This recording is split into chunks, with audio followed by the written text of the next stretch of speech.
Good morning. Oh, perfect. Hey, good morning. This is David Zumba, one of the EAAC co-chairs.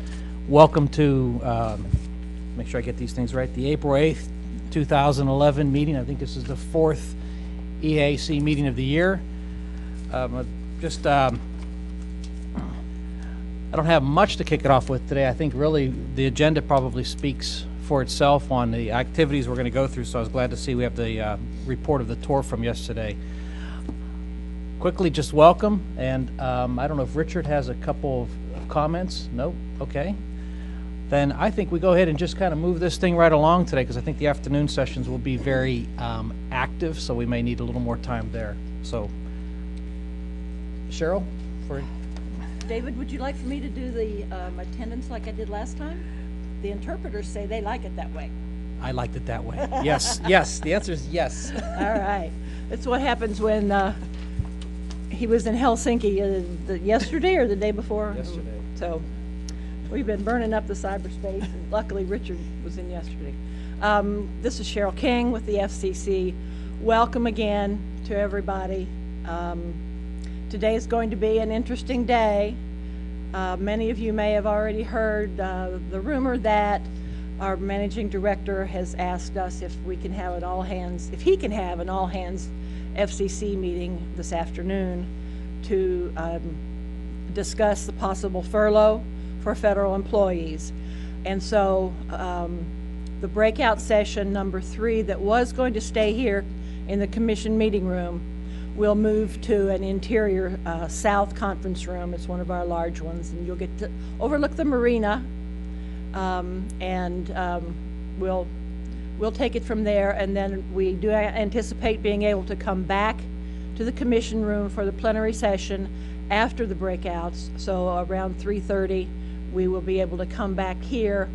The tables will not be set up in the same manner, and we're just going to have to make lemonade if you'll help us, and I know you will. All right. So first I will go through the attendance of the persons that are here in the room, and then we'll check the conference bridge. We have Angel. Angel, have you appeared? No? Okay. Patrick Donovan, David Zumba, Sherry Farina, we're glad to have you back with us again in the room.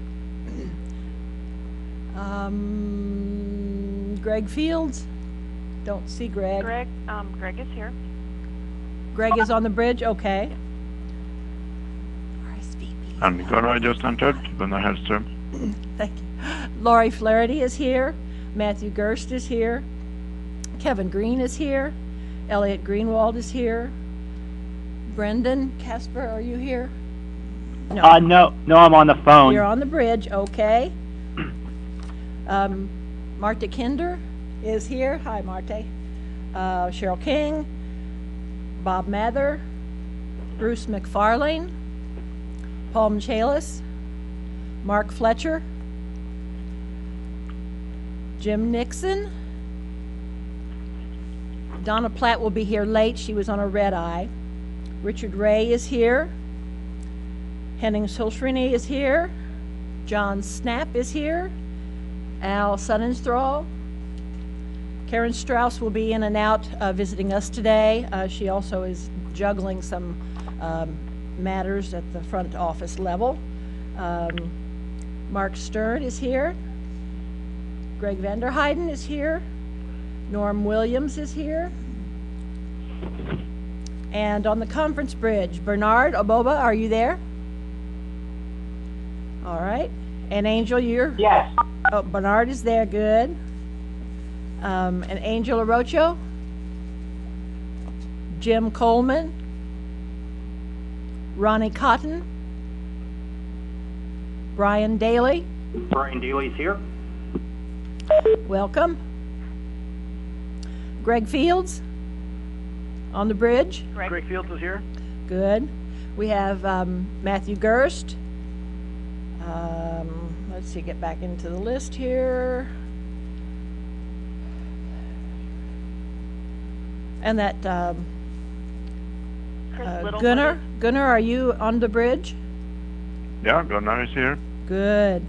Brad Hodges? Good morning. Brad Hodges is here. Brendan Casper? Yes, I'm here. This is Brendan. Rebecca Ledoux, are you here?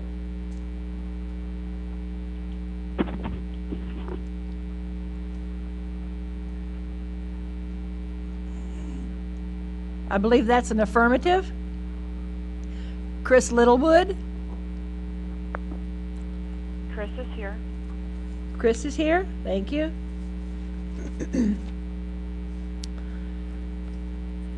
Gregory Schumacher? Here. Thank you. Arnaud, are you with us today?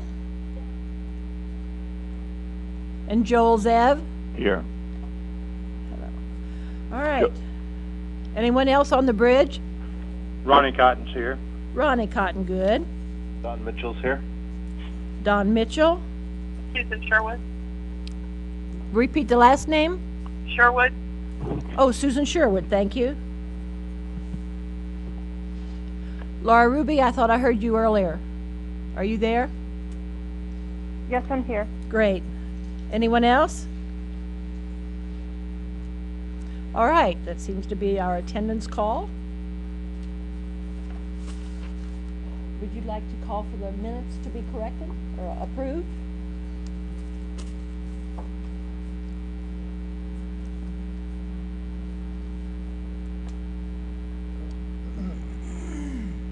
We need a mic for the interpreters. Hello. Good morning, everyone. Richard here.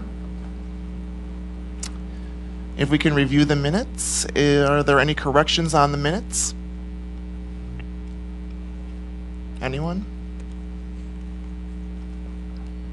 Do I hear any motions to accept the minutes? So moved. Okay, then motion carried. All right, we can move to the agenda for a report on the tour of the Fairfax, Virginia 911 call center. See if I can get your PowerPoint up here on the screen for us. F5, going once, there we are. Bruce? Good morning. Are you going to operate the button? Okay. Are we going now? Okay. Yesterday's tour was quite eventful. Go ahead and go to the second slide. We had quite a few folks show up. MPSTOC is the Public Safety Transportation Operations Center, and it's located in Fairfax County, right just on the outskirts of Fairfax City itself. It's in order to send these series to Cheryl, I had to shrink the pictures down because the files became too big.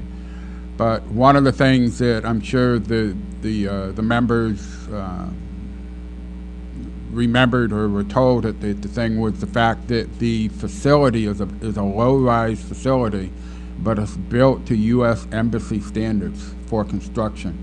It's 150 feet away from anywhere a vehicle could get as close to as possible. During extremely wet weather, there's virtually a moat around the building. On the picture in the lower right-hand corner, you can see the marsh area down below that is formed when water builds up down there. And we have a pretty good size mallard duck population that walks around there and keeps things quite noisy for us when you're walking into the building. Next slide. Okay. This was the brief meeting that we had outside the facility itself with Tracy Shelton, who was the manager of the facility, giving some historical background, the fact that we're approaching the 3-year anniversary that the facility has been open. That's the crew taking a seat and listening to the things that Tracy had to say. This is the next step was what was supposed to be a brief meeting in the EOC, the Emergency Operations Center in Fairfax, turned out to be 45 minutes with a lot of questions. A lot of folks wanted to know how we operate, to what extent we are in operation, the communications going between the EOC and the 911 center capabilities. In the background of the picture, you see what appears to be a large screen. That is an $800,000 TV screen with 10 panels. But the programming of it, we have the capabilities, I believe, of putting over 40 different TV channels up there at one time, which, of course, you'd have to get right up next to it in order to see what was going on. But for the TV channels that we can put up there, we can do captioning. And in a full activation, the noise level gets quite loud in there, with people answering telephones and shouting out orders and things along those lines. So the captioning actually benefits everyone when we get to that point. Next slide. That was the EOC tour. Then we went over to the 911 center. In the upper left-hand corner is the picture that I took just as we were entering in to the center. The gentleman on the right is Steve Souder. He's the director of the 911 center in Fairfax.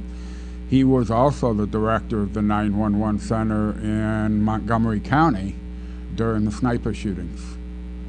So he had a few things to tell us about that, which was quite interesting. He then took us down the hallway a little bit, and because of obvious reasons, we can't go out onto the 911 floor itself. But the 911 center is sunk down. It's on the first floor. When you walk into the building, you actually walk in on the second floor. And where they are standing, and he is talking about the center itself and so forth, they call it the wow wall, because virtually every tour group that walks up to that window and looks out, they go, wow. It is a huge facility. It's 12,000 square feet. I sat there trying to figure out how that relates to a football field, and I think it's somewhere between the 50-yard line and down. It's about the size of 12,000 square feet. I'm not quite sure about my math on that while I'm driving, but anyway. That's how big it is. The next picture, I think, will give you, the next slide will show the actual downward view of it and so forth.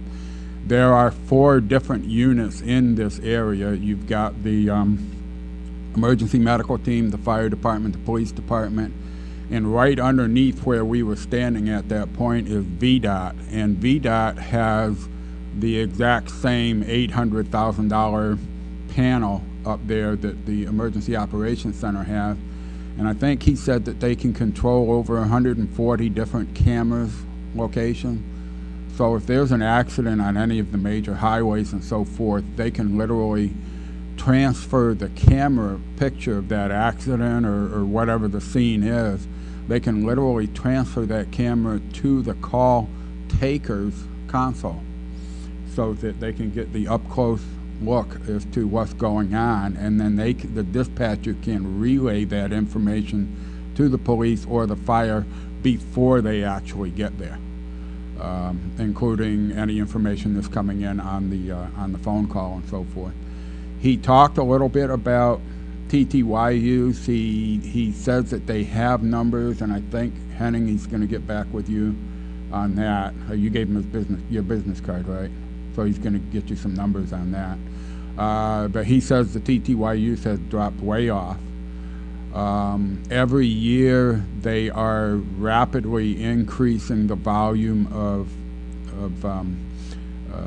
cell phone calls, to the point where every year now Verizon goes in, because this Verizon equipment and so forth goes in and reassesses the incoming call volume, whether it's by landline or by cell phone, and then they adjust the cables that are coming in accordingly so that it increases the capabilities or more closely matches the kind of service that is needed, which is really nice that we have that annual review that done, and they just did the annual review, and they pretty much kept it the same as last year. But that's about all that I've got at this point. If there's some questions or some comments from the people that visited, that's fine.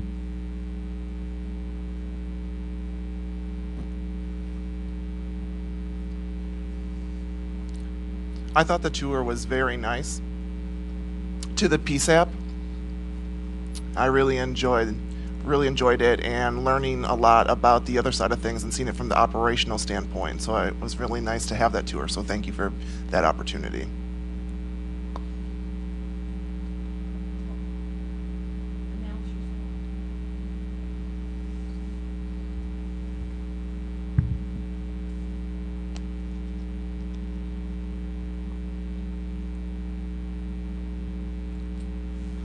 Hi, this is Al Sonnenstrahl, aka Sonny. So at the beginning of the tour, they talked about the media, and like Bruce mentioned, the fact that there's that 40-panel TV, the 10-panel TV that shows 40 channels, and being able to get the accurate information, and that information gets properly to the public. And if there's information that's incorrect, they're able to call to each TV station to be able to correct that information to make sure the media has the correct information.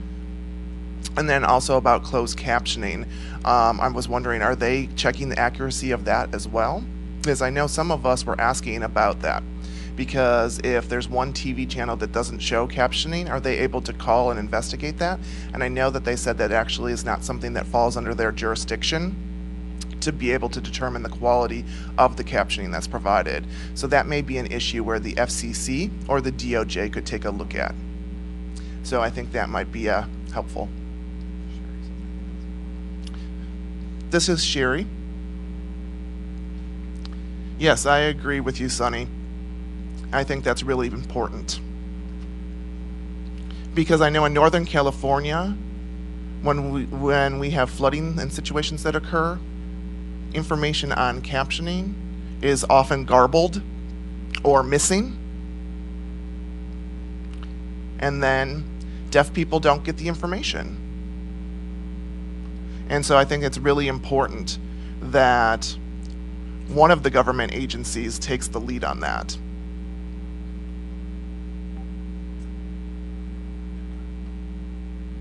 Sorry, I'm just jumping in. I didn't call on names, but Mark was next. Sorry. Mark Fletcher with Avaya.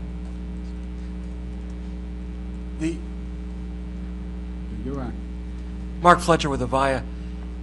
I'm sorry I missed the tour yesterday of the mothership and all the wonderful things. And I just want the group to understand that the number of PSAPs that we typically use is around 6,600 PSAPs in the U.S. But as beautiful as that center was, it's by no means the typical PSAP. Your typical PSAP is 2 to 4 positions and challenged with, I would say, a fraction of the technology that you saw yesterday. And it's only through the proper funding and the lack of 911 fund rating that the smaller PSAPs will be able to get that technology that you see was so desperately needed and useful to all citizens.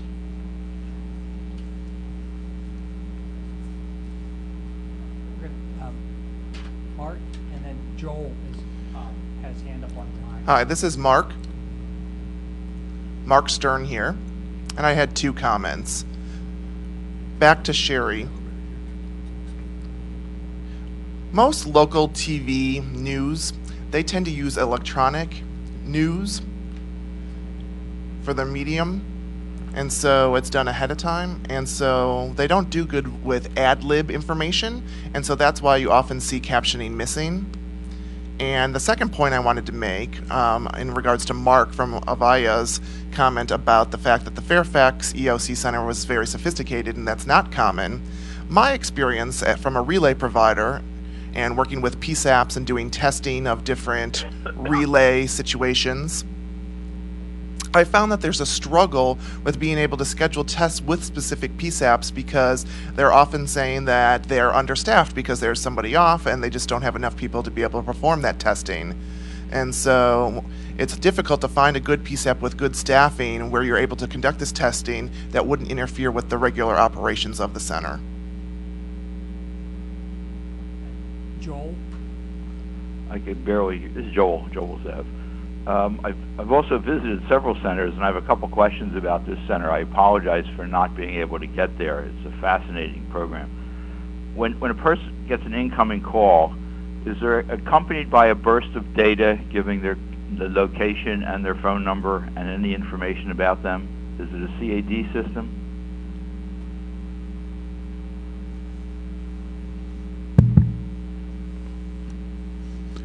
Based on the answers that we got yesterday when Steve Souder was talking about it, yeah, there is a burst of data.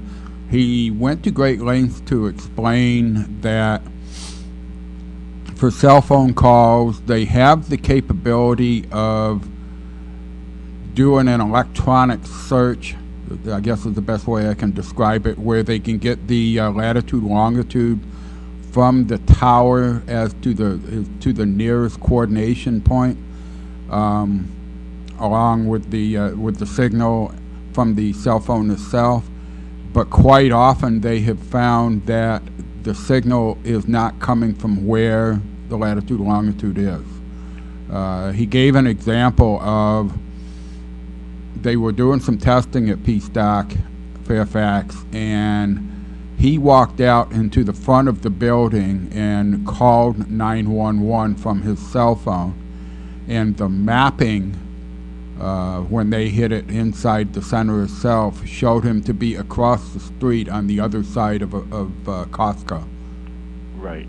And so they are still having continuing issues with that. Now, like he said, if you're dealing with a fire, you get the fire truck in the area, they see the smoke, they forget about the actual latitude, longitude.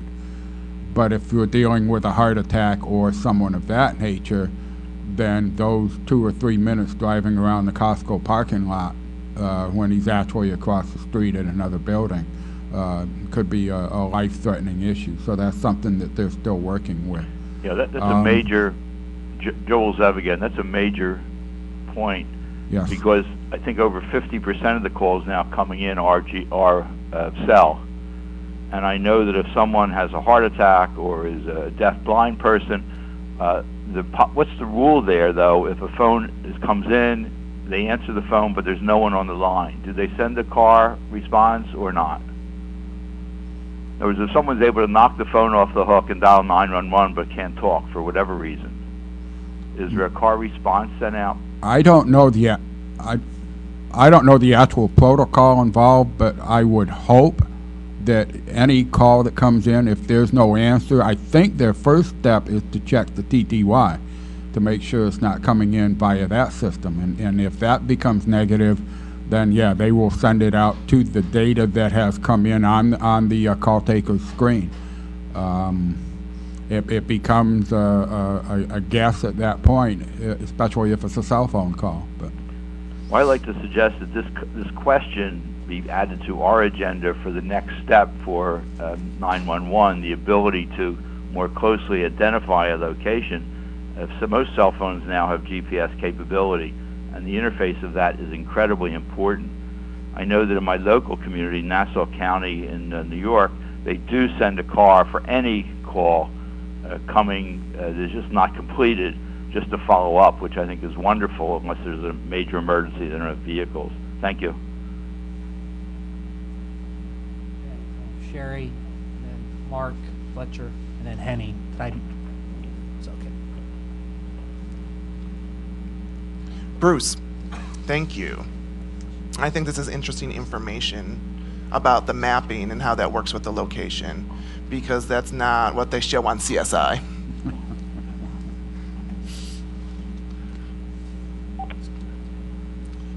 So you mentioned about phones. So their ability to be able to handle calls, and if it's a landline call. Now, if it's a cell phone call, and those are separate from landline calls. Now, does the center track and notice any kind of trends as far as the difference between the amount of cell phone calls with E911? Is there an increase in that versus the number of landline calls? I was just wondering if you're noticing any trends with that. This is Sunny. Yes, yesterday I noticed that they said 70% of the calls that come in are cell-based calls. They did say that yesterday on the tour.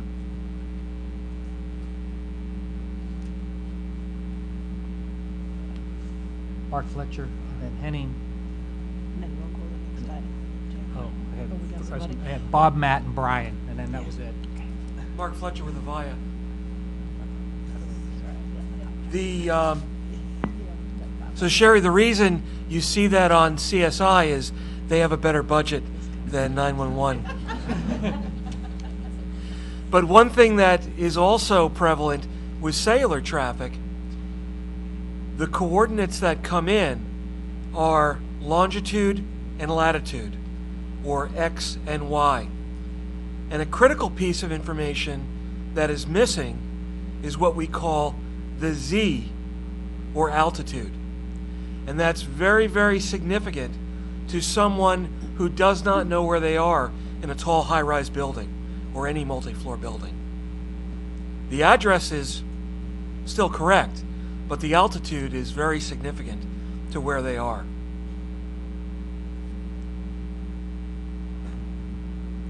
Henning Schultz running FCC. I wanted to just briefly comment on this topic. It is probably somewhat outside our scope here in the EAAC, but I do want to point out that there are two other open proceedings in the FCC that Patrick and I are working on, among others, that address location accuracy, and specifically is one for that, and there's also one on NG911 where location also matters.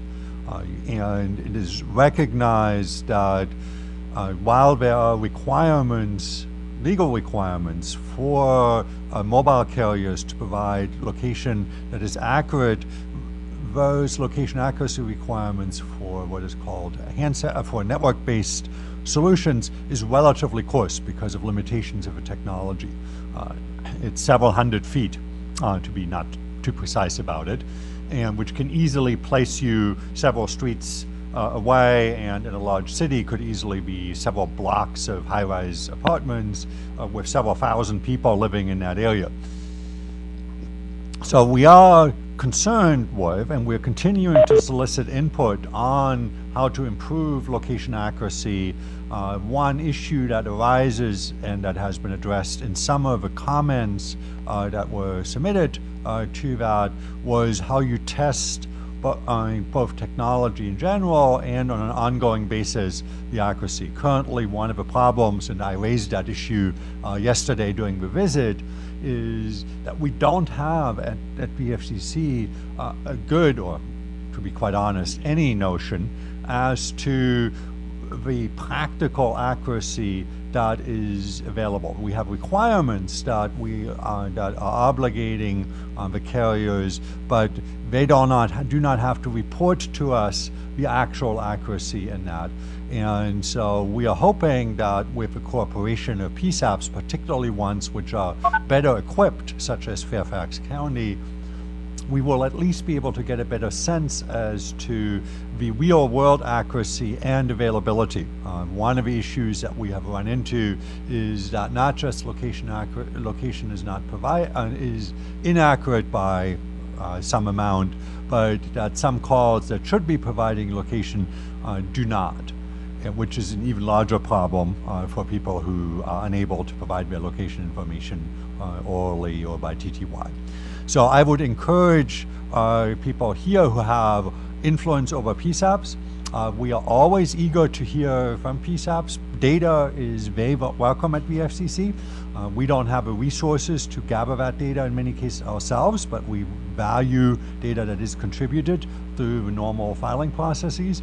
And if you have connections to organizations that provide PSAP equipment, if you have any influence there to help gather such data, I think it would improve data availability. And as was mentioned, it's particularly important for people with disability who may have additional challenges providing accurate location information during a time of a call. So it is certainly something we might actually consider as a recommendation in the second piece of a report, but it'd be general, it's somewhat outside the core obligations of the committee.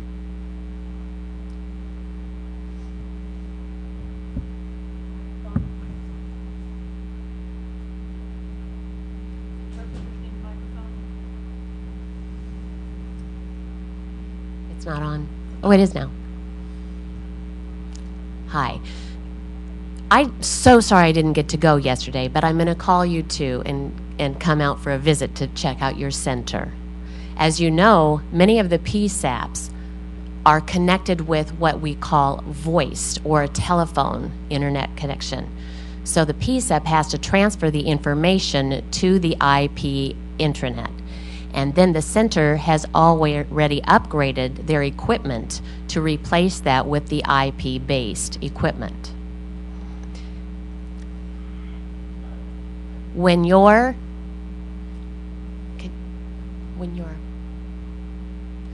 status of your center is far away from the next generation 911 center, that's the issue.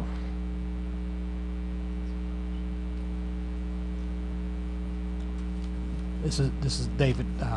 Hello? Oh, this is David. I'm going to run through your names, and then we're going to stop. So just to let everybody know where we are. Got Matt, and then Brian Daly, Norm, Greg, Phils, and then Paul McKellis, and then we're done. So, Matt.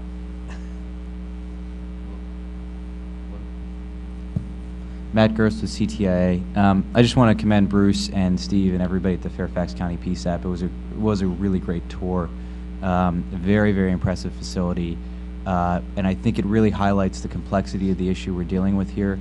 I mean, when you dial 911 when you're initiating a call, you don't think about all the people that are working on that call from the time that it gets to the PSAP afterwards. So I think there are a number of factors that go into making an effective and efficient 911 call, and it was really impressive to see how Fairfax is handling it, but also to keep in mind, as Mark pointed out, that it is almost the gold standard at this point of a PSAP, and that's the goal.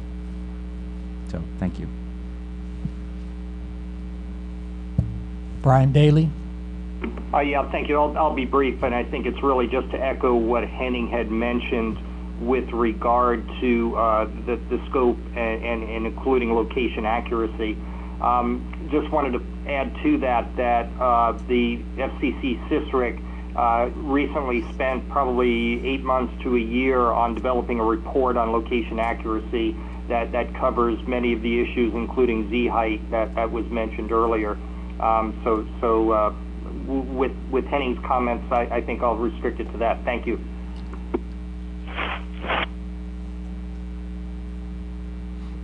Hi, this is Norman, and I was really impressed with the center. They are using the latest technology at that center.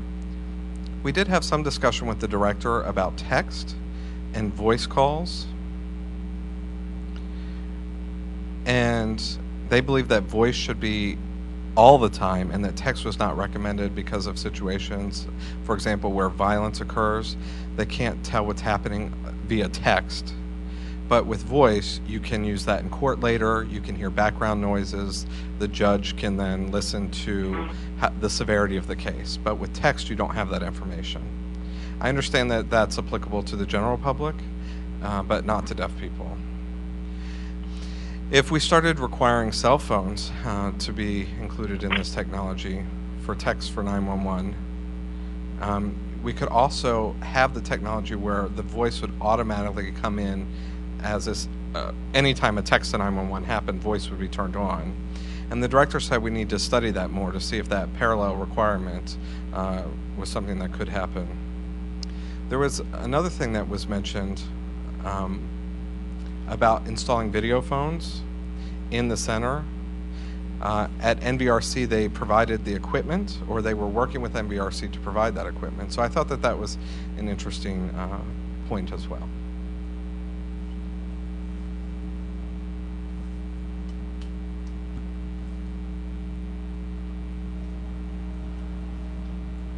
Hey, this is Paul Michaelis with Avaya. A quick comment. It's been my experience that the best way to convince my management to include an accessibility adjunct in our products is to demonstrate that it is useful for a wider range of people than just the disabled community. In that context, looking at the problem of location identification, the sort of video telephony capabilities we've been discussing in support of sign language could be a really cool way to do location identification. That you could imagine somebody with a cell phone being told, okay, hold up the camera part of your phone and just pan it around so we can see where you are. And that would be useful for everybody and not just people that require sign language. That's right. May I add an additional comment? Sonny's asking. Yes. No one has talked about language line yet. The language line, that hasn't been mentioned so far. And they were mentioning that they get about 17,000, am I right with the number? 17,000 calls that require the use of language line for foreign language speakers. And they say about once every 3 or 4 months, that's the statistics that they're getting. And they have to figure out what language. And if they don't have anyone in the center that speaks that language, then they press a button, and that button automatically connects them to this language line service, which is located in California. And they have people that speak 160 or 170 different languages. And in the language line, those people are trained to handle emergency situations and emergency phone calls. And I felt that that was very helpful. They pay this organization by the minute for their services. Am I right, Bruce? Have I overlooked anything else? I think that that was important to mention.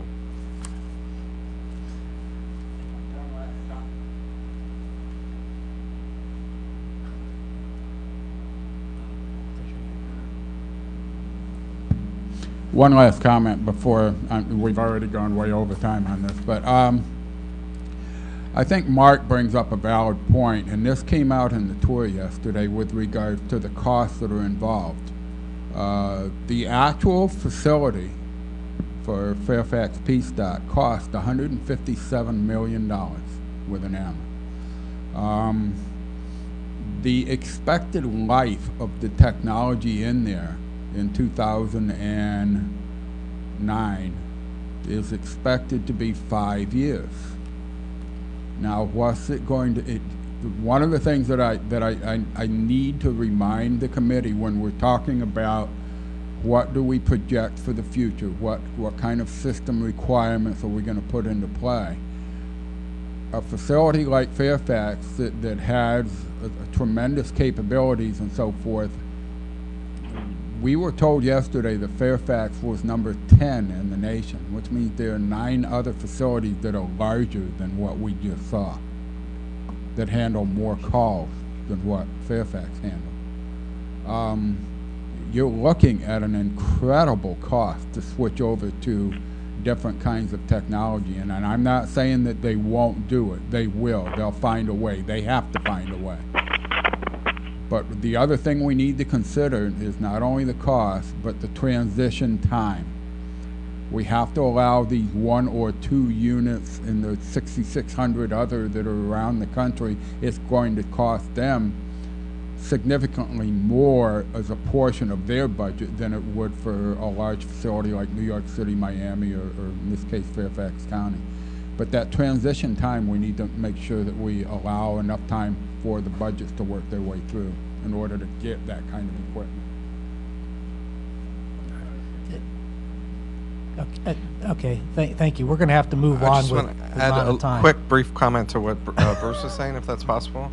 One issue that Mark mentioned was that we need detectives from the FCC and from DOJ to encourage people to get money to update their equipment. I think that that's critical for us to know and remember. Thank you. We're wrapped up. Bruce, thank you very much for this. We're running just exactly on time like I expected. But I want to thank you again, Bruce, and then I'd like to move on to Sherry Farina for the E911 Stakeholder Council. So, Sherry? Okay, should I stay here, or is this an okay location? I just need one of the screens to show me signing also. Is that possible? To have one with the PowerPoint and one show me signing, because other deaf people can't see if that doesn't happen. AV staff, this is Cheryl King. Can we get a box, a camera on Sherry with a box on the screen of her signing? I've seen you all have the capability before. Hello.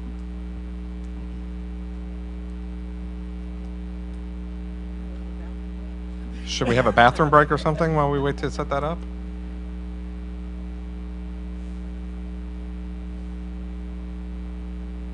AV staff, can you give me a sign whether it's possible?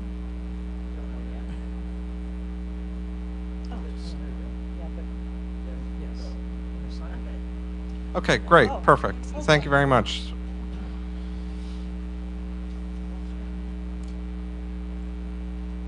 First of all, it's good to see everyone again in person.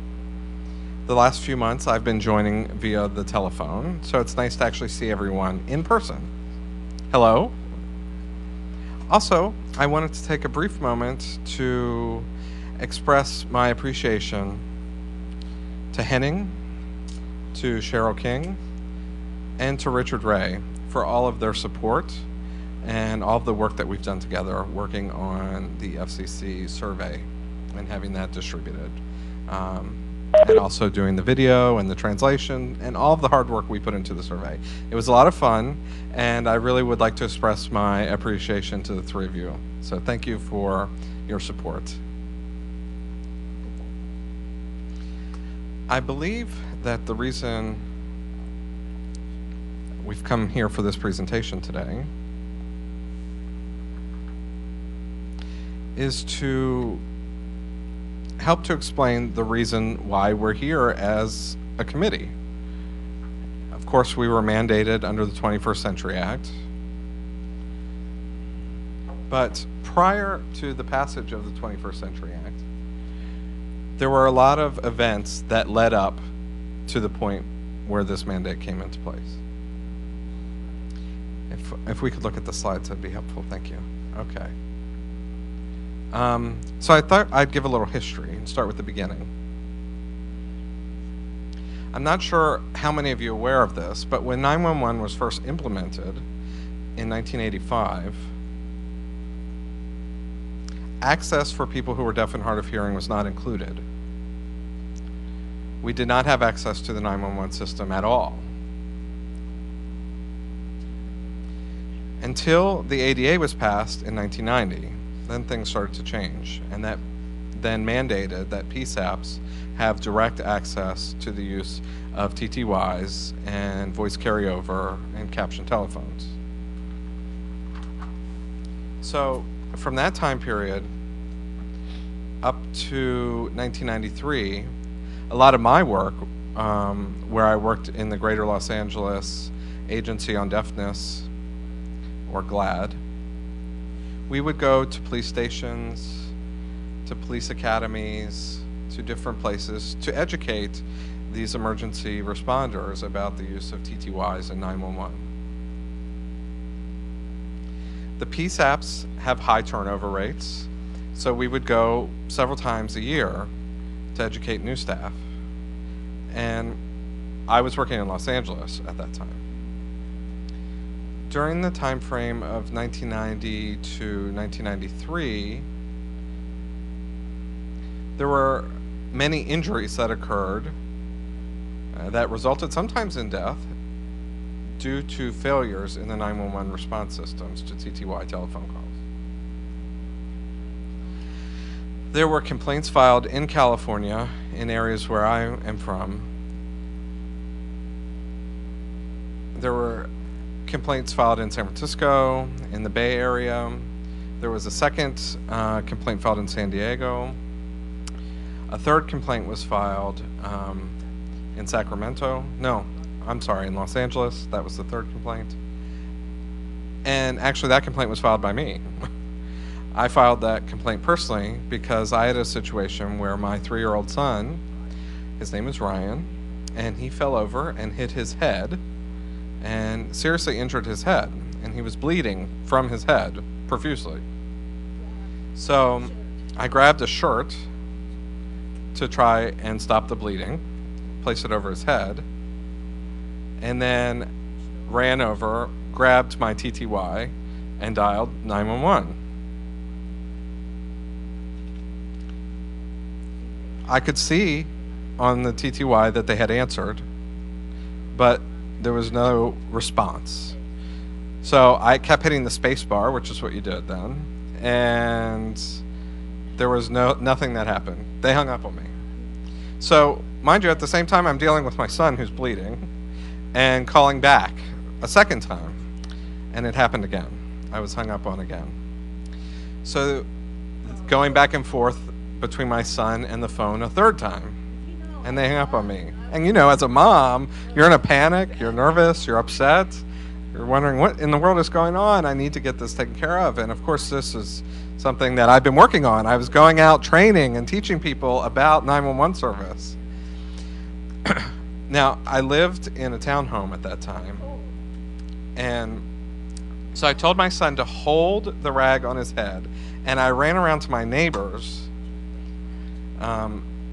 and actually ended up going downstairs to my husband, who's in the basement. He's deaf. I couldn't yell to him. Told him Ryan hurt himself. He came up, grabbed Ryan. We got him in the car and drove him to the hospital. 5 hours later, I came back home and saw a note on my door. And it says that LAPD had responded to my house. They left their business card, and they left the date and the time that they had come. But they arrived 3 hours after I made the initial phone call. 3 hours after that third phone call. So that's when I filed my complaint in California with the Department of Justice, who actually, Bob, came into the picture and got involved in my case. I worked with LAPD, and we came up with a settlement and an agreement to try to improve access. And actually, Richard also was working with us at that time to try to make improvements in the system. At that time, Janet Reno, the former Attorney General of the United States, she used my case to order all the cities in the United States to comply with the ADA for TTY access. So, since that time, the Department of Justice has kept me in the loop about things that are happening with 911 and first responders, specifically related to TTY. It's a specific problem that has not been smoothly taken care of, because remember again, the turnover rate in PSAPs is quite high. So some center managers forget to train the new staff or whoever's responsible to answer the TTY line and how to use the equipment. Plus, the frequency of the calls is quite rare, so people forget. I mean, any kind of human factors that get put into this equation. So that's why we don't always have the direct access like we should. Next slide, please.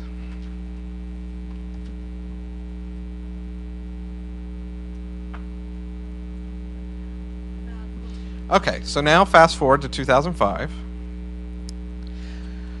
Remember, there was a situation that occurred in Texas where there was a little girl who tried to contact her mother using an internet phone, or VoIP. Her mother was injured, and she couldn't get through to 911. The system failed there. And then there was a commissioner, at that time I believe Commissioner Martin, ordered I told them that all internet providers to be compliant What's that? with this issue and have interconnection with 911. I'll be out before noon, I promise. Thank you. And they were given 120 days.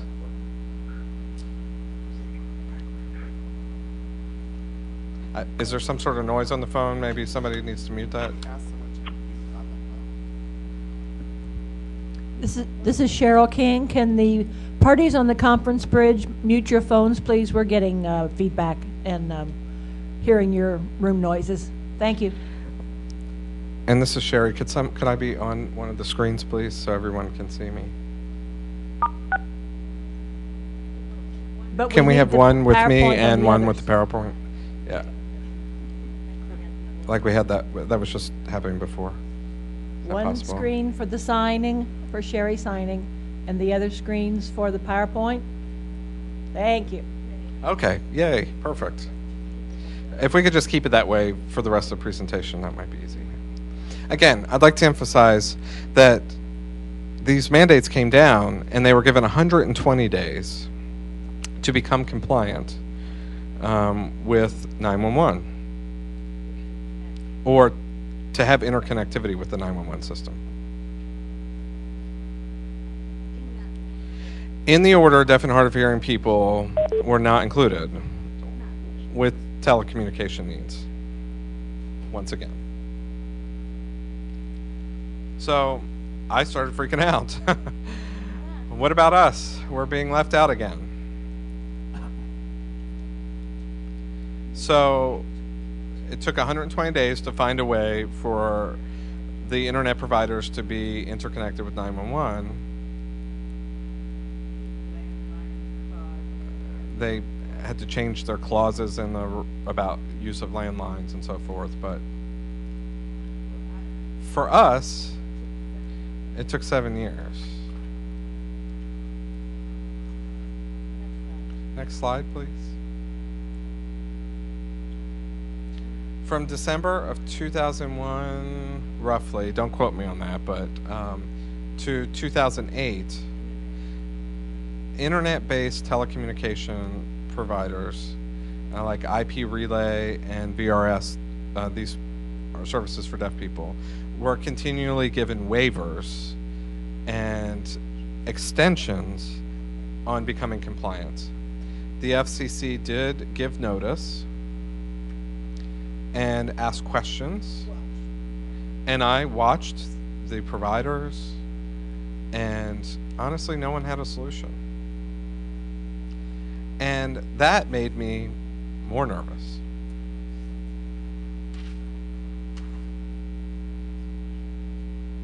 So I started to talk to different people, different entities, and realized that everyone's been kind of doing their own separate thing.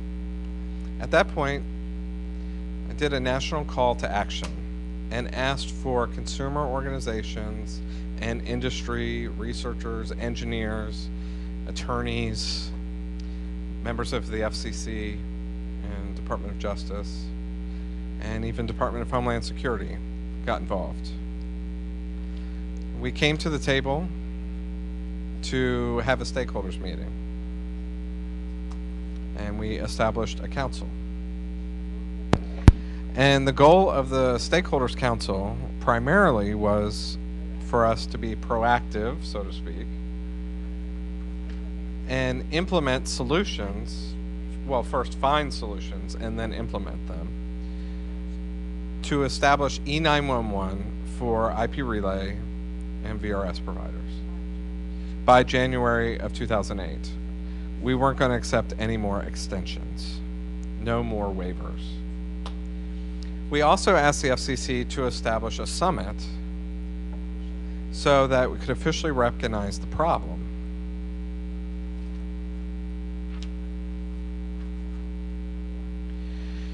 Now, before I get to that part, the mantra was priority, priorities, priorities. Make us the priority. We were trying to get the attention we needed. We didn't want to be behind again. We didn't want to be left out. We couldn't afford that. Every second was counting, you know, and that's true for deaf people as it is for people who aren't. For mothers who are deaf with hearing kids, people that were relying on their neighbors or bystanders, as deaf people, we had the equal rights to 911 access just like anybody else did. So, on a rampage, we called a meeting with Secretary Chertoff, who was the Department of Homeland Security Secretary at that time. My brother-in-law happens to work for there, so he was number 3 under Chertoff, so I had some pull and was able to get a meeting with him, and asked for his director of the Civil Rights Division to call a meeting with the FCC and DHS and DOT, and they all came to the table, and DOJ, excuse me, not DOT, and plans for telecommunication. President Bush, because of what happened in New Orleans with Hurricane Katrina, had formed an interagency council with all of these different government entities developing plans for emergency preparedness. And it was great. We needed that. My focus was on telecommunication access to 911.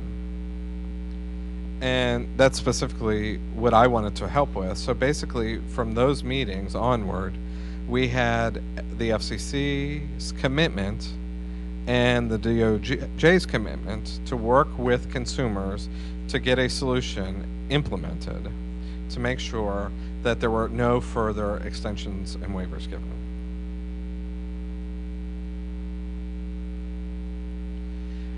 The FCC hosted their first summit on 9/11, focusing on people on 911, focusing on people with disabilities. There was a 911 stakeholder council that was under TDI, and TDI was working with law firms who had wonderful attorneys and worked with us to develop what we called a white paper. And we had a wonderful attorney who happens to also be in this room, Elliot Greenwald. And we also had some wonderful advocates in the FCC who have been very passionate about the issue and helped to push to make this summit a reality, and that was Cheryl King. So without these key people, we would not have been able to have this happen. So we developed the white paper that was disseminated, and it explained consumers' expectations, the problems that consumers faced, and eventually that was filed on the FCC docket. So it couldn't be ignored anymore. During that time, DOJ was still collecting information to develop changes to the regulations, because the current regs talked about TTYs and VCO, but the technology had changed so much that that was outdated. So we were now using IP relay, video relay, text, pagers, cell phones. So we didn't have that kind of language in the regs. And this person over here, Bob Mather, was another key player behind the scenes working hard to push the Department of Justice to make something happen. So I would like to thank Robert Mather, too, for his hard work.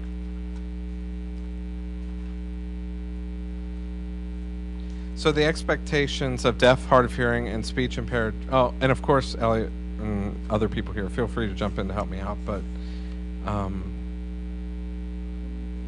the core reason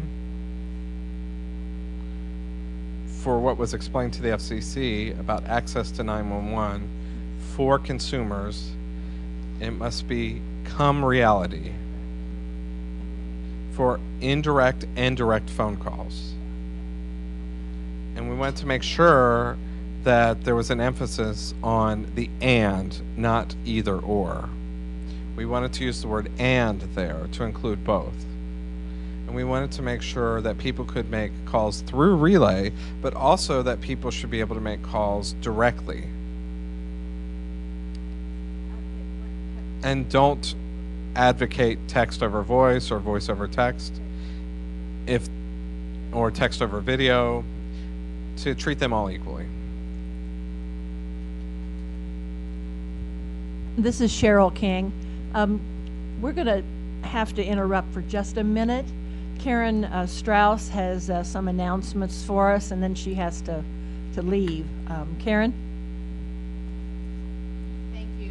I'm so sorry that it was my intention to spend the day with you today. I know I haven't spent a lot of time here, although I will say that as I told Cheryl and Henning and Patrick and others who are involved in this enterprise, I usually only go where I'm needed, and I have been so extraordinarily pleased and really overwhelmed with the work that this committee has done that it hasn't been necessary for other people to step in other than the people that are already doing it. I'm actually on my way out, and then I have to run back in. I'm going to try to participate in, I think, Group 3 later on today, but I have a meeting outside of the office at 12, so I wanted to just quickly first thank you. I just think this is one of the most successful advisory committees I've ever seen.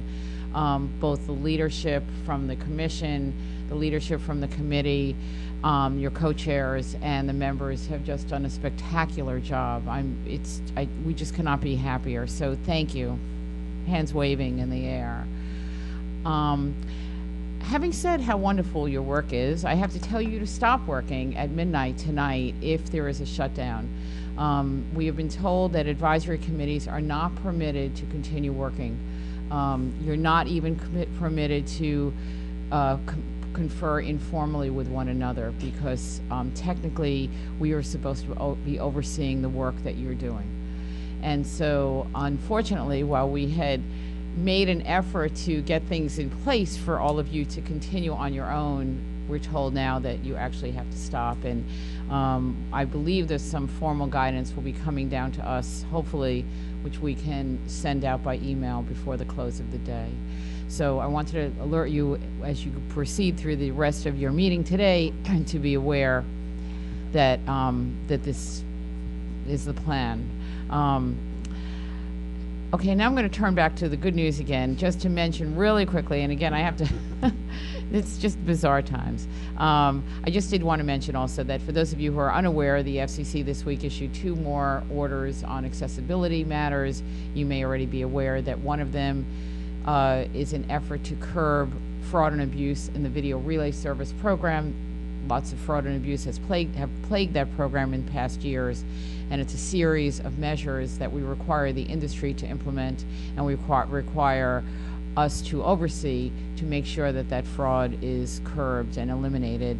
The second item is the final rule establishing a national deafblind equipment distribution program, which I remember being here and I remember telling you about the notice of proposed rulemaking.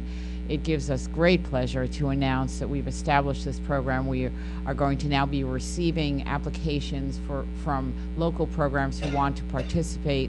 It was, in fact, the first rule issued by the FCC to implement the 21st Century Communications and Video Accessibility Act. We had a very tight deadline of 6 months from the date of the passage of the act.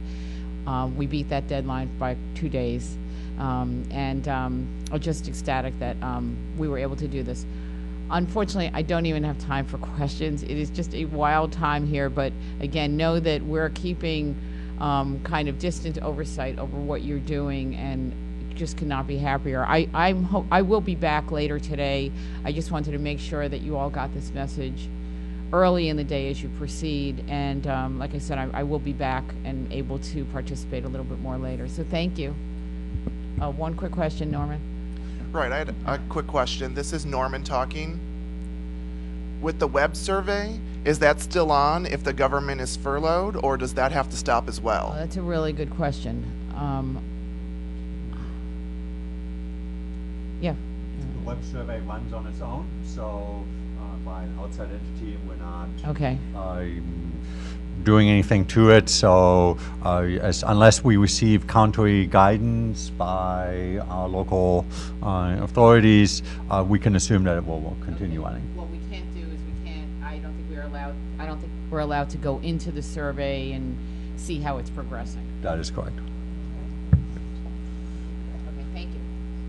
I'm sorry for interrupting. Thank you, Sherry. And you're on again. Okay, can we get the screen back again with the slides, please?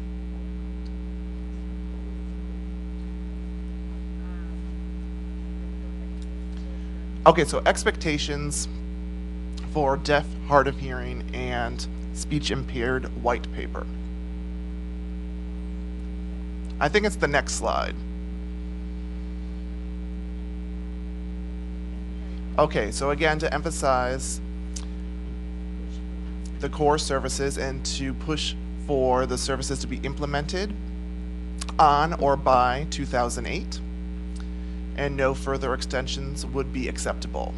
Next slide. So we were able to successfully meet that and find a solution to be able to allow for the 10-digit numbering, which the FCC ordered.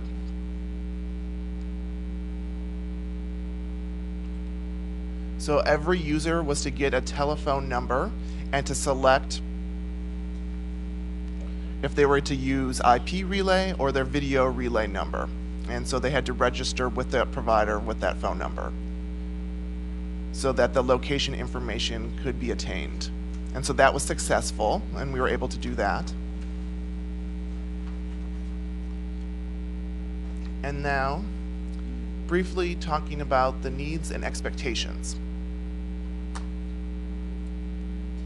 We asked for TTY via direct landline and wireless for that access, and then also caption telephones, and then internet-based calls directly as well as via relay. And again, it's important to emphasize the importance for deaf and hard of hearing and speech disabled people is direct and indirect access to E911. And voice over IP, instant messaging, SMS, as well as AIM, and then interactive text and real-time text, because that was when we were starting to talk about real-time texting. And then Henner will remember this because we talked about that, and I believe he talked to us about that back in 2006. And in 2011, here we are still talking about it. And then relay calls. What we wanted is that relay calls must be able to instantly be routed to the emergency calls to the particular PSAP and to the 911 network. And the FCC recently, I believe, the Enforcement Bureau just 2 weeks ago, ordered a requirement of the routing to happen to go to those particular PSAPs. And I don't know if you remember, was it just 2 meetings ago, Richard Ray talked about the test calls that he had done using IP relay and VRS, and talking about the importance of that, and making sure that the call routing is done properly, and that there's a mechanism in place so that every provider is able to do that routing. And the key word here is instant. No delays, not 3 minutes later, 5 minutes later, but something that should happen instantaneously, because we're talking about functional equivalency. So just like a hearing person was making a voice call. And then the PSAP technology must accommodate direct text communications and recording conversations and queuing. And then operating procedures should be standard nationwide at all levels for users, relay providers, and PSAPs. And protocols must be user-friendly. Special procedures or equipment just for 911 calls must be avoided. So we need to make sure whatever is out there, we are incorporated into that design and implementation and standard. Both direct and indirect methods for contacting 911 must be supported. And any rulemaking on training standards must include deaf, hard of hearing, and speech-to-speech users. Functionally equivalent services, connection time should be the same as voice callers. And if delays occur in the system, you must be able to inform them of this real time.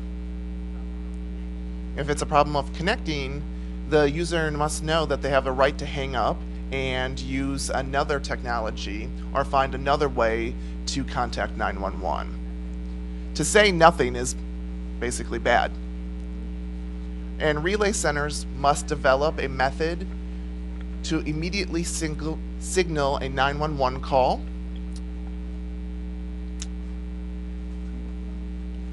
And it's critical to establish a priority need for the deaf and hard of hearing and speech-to-speech to access emergency services using any and all technology.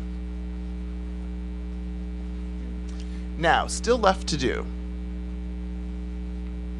And I think this is really important, and maybe some of you are unaware. If someone's calling into 911, that's one thing, you know, like we've talked about. But what if 911 needs to do the reverse and contact us? That needs to be able to happen and be supported as well.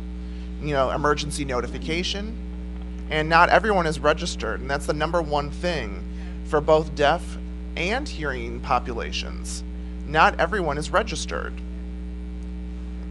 And so there needs to be a recommendation to include a requirement, you know, or FCC to introduce legislation to require everyone to be registered. So for emergency notifications, and within the emergency notifications, preferences for modes to be contacted via video, text, voice, or whatever means.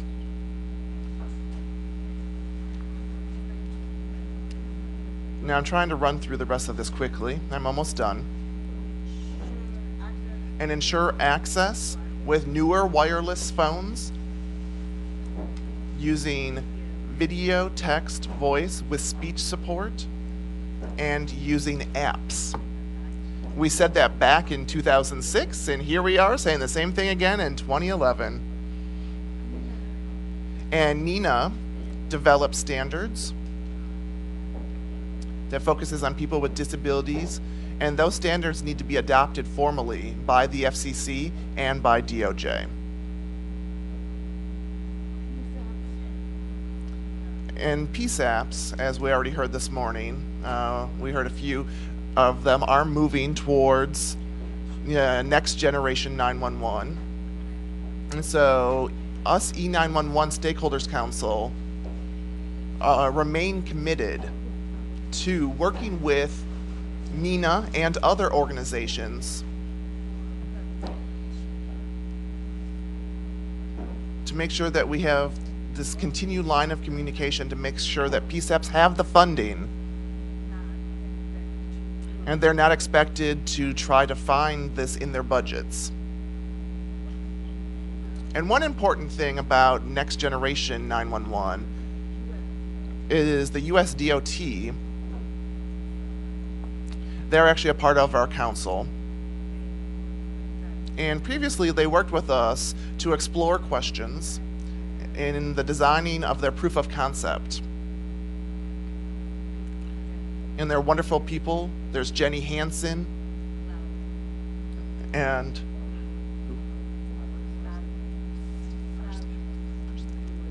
Lori Flattering. She worked with us as well. to incorporate deaf and hard of hearing people in their proof of concept, which is commendable. And that's the first government agency to actually officially publish something related to the general public that incorporates deaf and hard of hearing consumers and their communication needs in the proof of concept. So that's really impressive. So we're thrilled to see that that's done, and I was glad to see the people that were involved with that, and I hoped that those who are working on the next generation 911 will look at that concept and that design and will pick up the ball and do the same thing. Also, we would like to see training occur for the consumer population and for that community, as well as relay providers, because we need to have standards. Relay providers are each doing their own thing in terms of emergency call processing and how they handle emergency calls, and there need to be some standards in place, and hopefully the FCC can help give some guidance or make some mandates for those standards, and also for the PSAPs.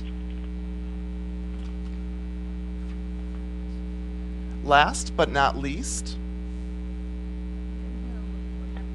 is we never know what we'll have in the future. Look at this hologram here. It looks like Darth Vader. But that's a hologram that I just took from some science fair from a couple weeks ago. But you never know. We may have a hologram of a PSAP operator or an interpreter standing right there. Anything's possible. It was like whoever was saying it, Mark or Bruce or somebody was talking about, you know, this is what we have now, but technology is changing, and the technology they have in place is only good for 5 years.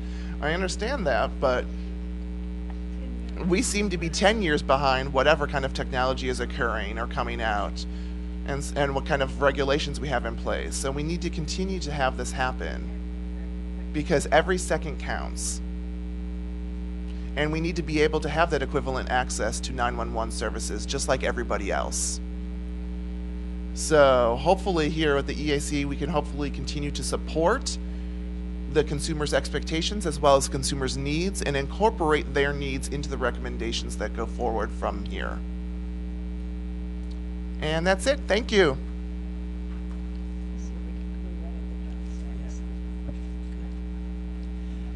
This is Cheryl King. Thank you, Sherry, for that. It's very good. We'd like to catch up on our agenda here and move right on into John Snapp's presentation. Let me get the PowerPoint up here. Hello? Just a minute.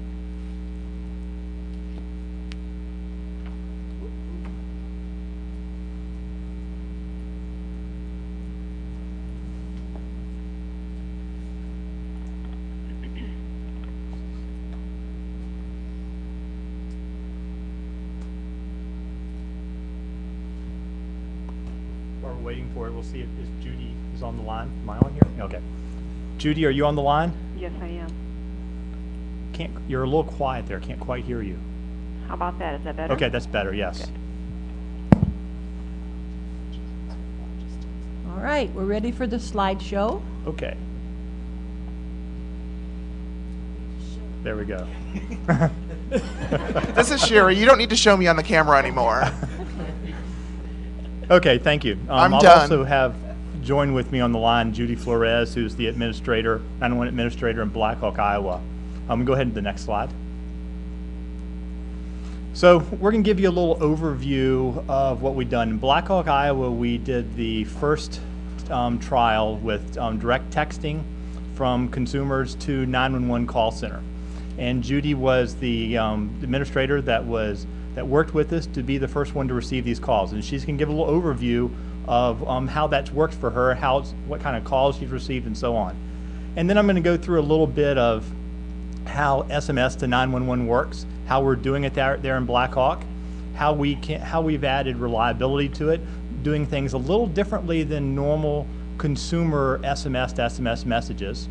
What we're doing now on getting location to actually be automatically routing of the 911 SMS messages to the proper location, and how this can really be a foundation for the future. So, as I was saying, Black Hawk, Iowa became the first one when we launched this trial almost 2 years ago now, to really receive these text to 911 messages. Okay. And now I'm going to kind of pass it over to Judy and have her talk a little bit about her experiences and what they've really received there. Judy? Okay, thank you very much. Just want to say that I'm very honored to be a part of this and excited that our center is able to accept text to 911. As far as the calls that we've received, the statistics, the numbers are a little bit low, and the reason for that is that we have just one wireless carrier that has enabled that feature for their customers. That being said, we've probably received, maybe 50 to 100 text to 911 calls over the last couple of years. I think the usefulness of it, that term in itself probably speaks for itself in that, if someone's in a situation where they're not able to talk, or they're, a person that has a disability, and they're not able to communicate the way that I would, this is a very useful tool for them. Again, we've had situations where we've had a lady, one that comes out of my mind is one. We had a lady where she was locked in her bedroom or up in another area of the house, and her ex-boyfriend had broken in, and she was fearful of her life. So instead of calling 911, she texted 911, and we were able to receive that call, determine where she was at, and sent officers to her aid. And they, in fact, did make an arrest on a violation of a no-contact order. So that situation right there was, obviously very beneficial for her, and very well could have saved her life. And so, again, in my opinion, it is a very, very useful tool. It is needed. I think it's where technology is going, and I'm happy that we're able to do that. As far as the ease or the integration of it into our center, actually it was one of the easiest transitions that we ever have done in our center. We've put in new phone systems, new CAD systems, but this one just seemed to be seamless.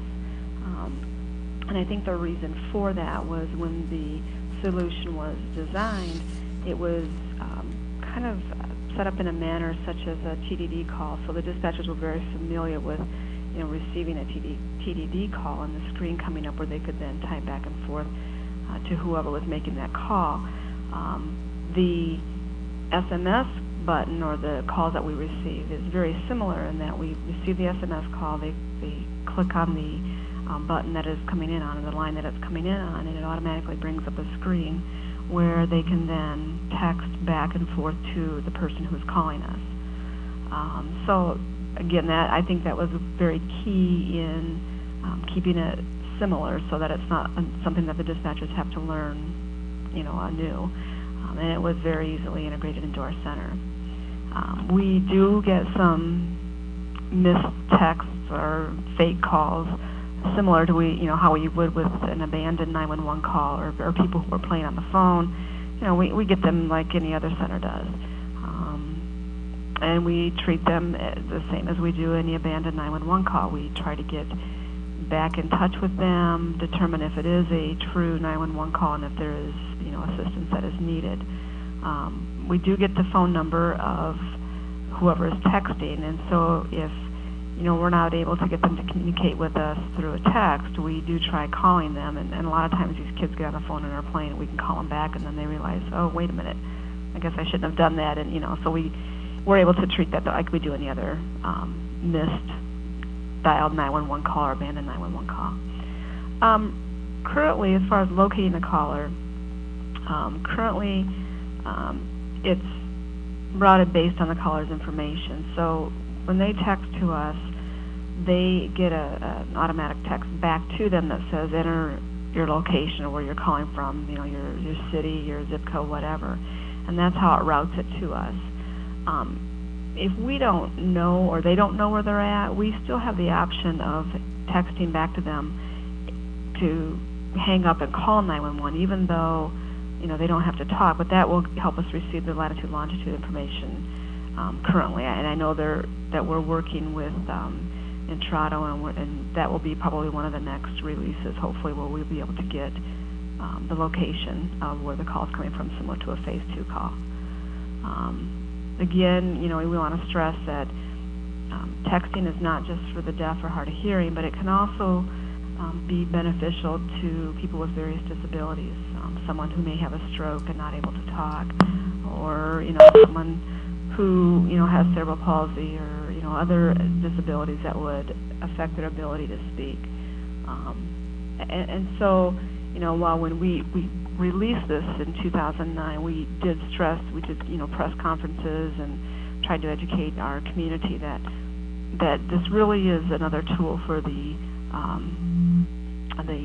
speech hearing impairment community, so that they would have another way of accessing 911. But we did also say that if someone's in a situation where someone hearing them call 911 would put their lives in danger, that again would be an appropriate time for them to call 911. I can't say enough about how it's working. I mean, I think it's a great tool. We've really not had any bad experiences.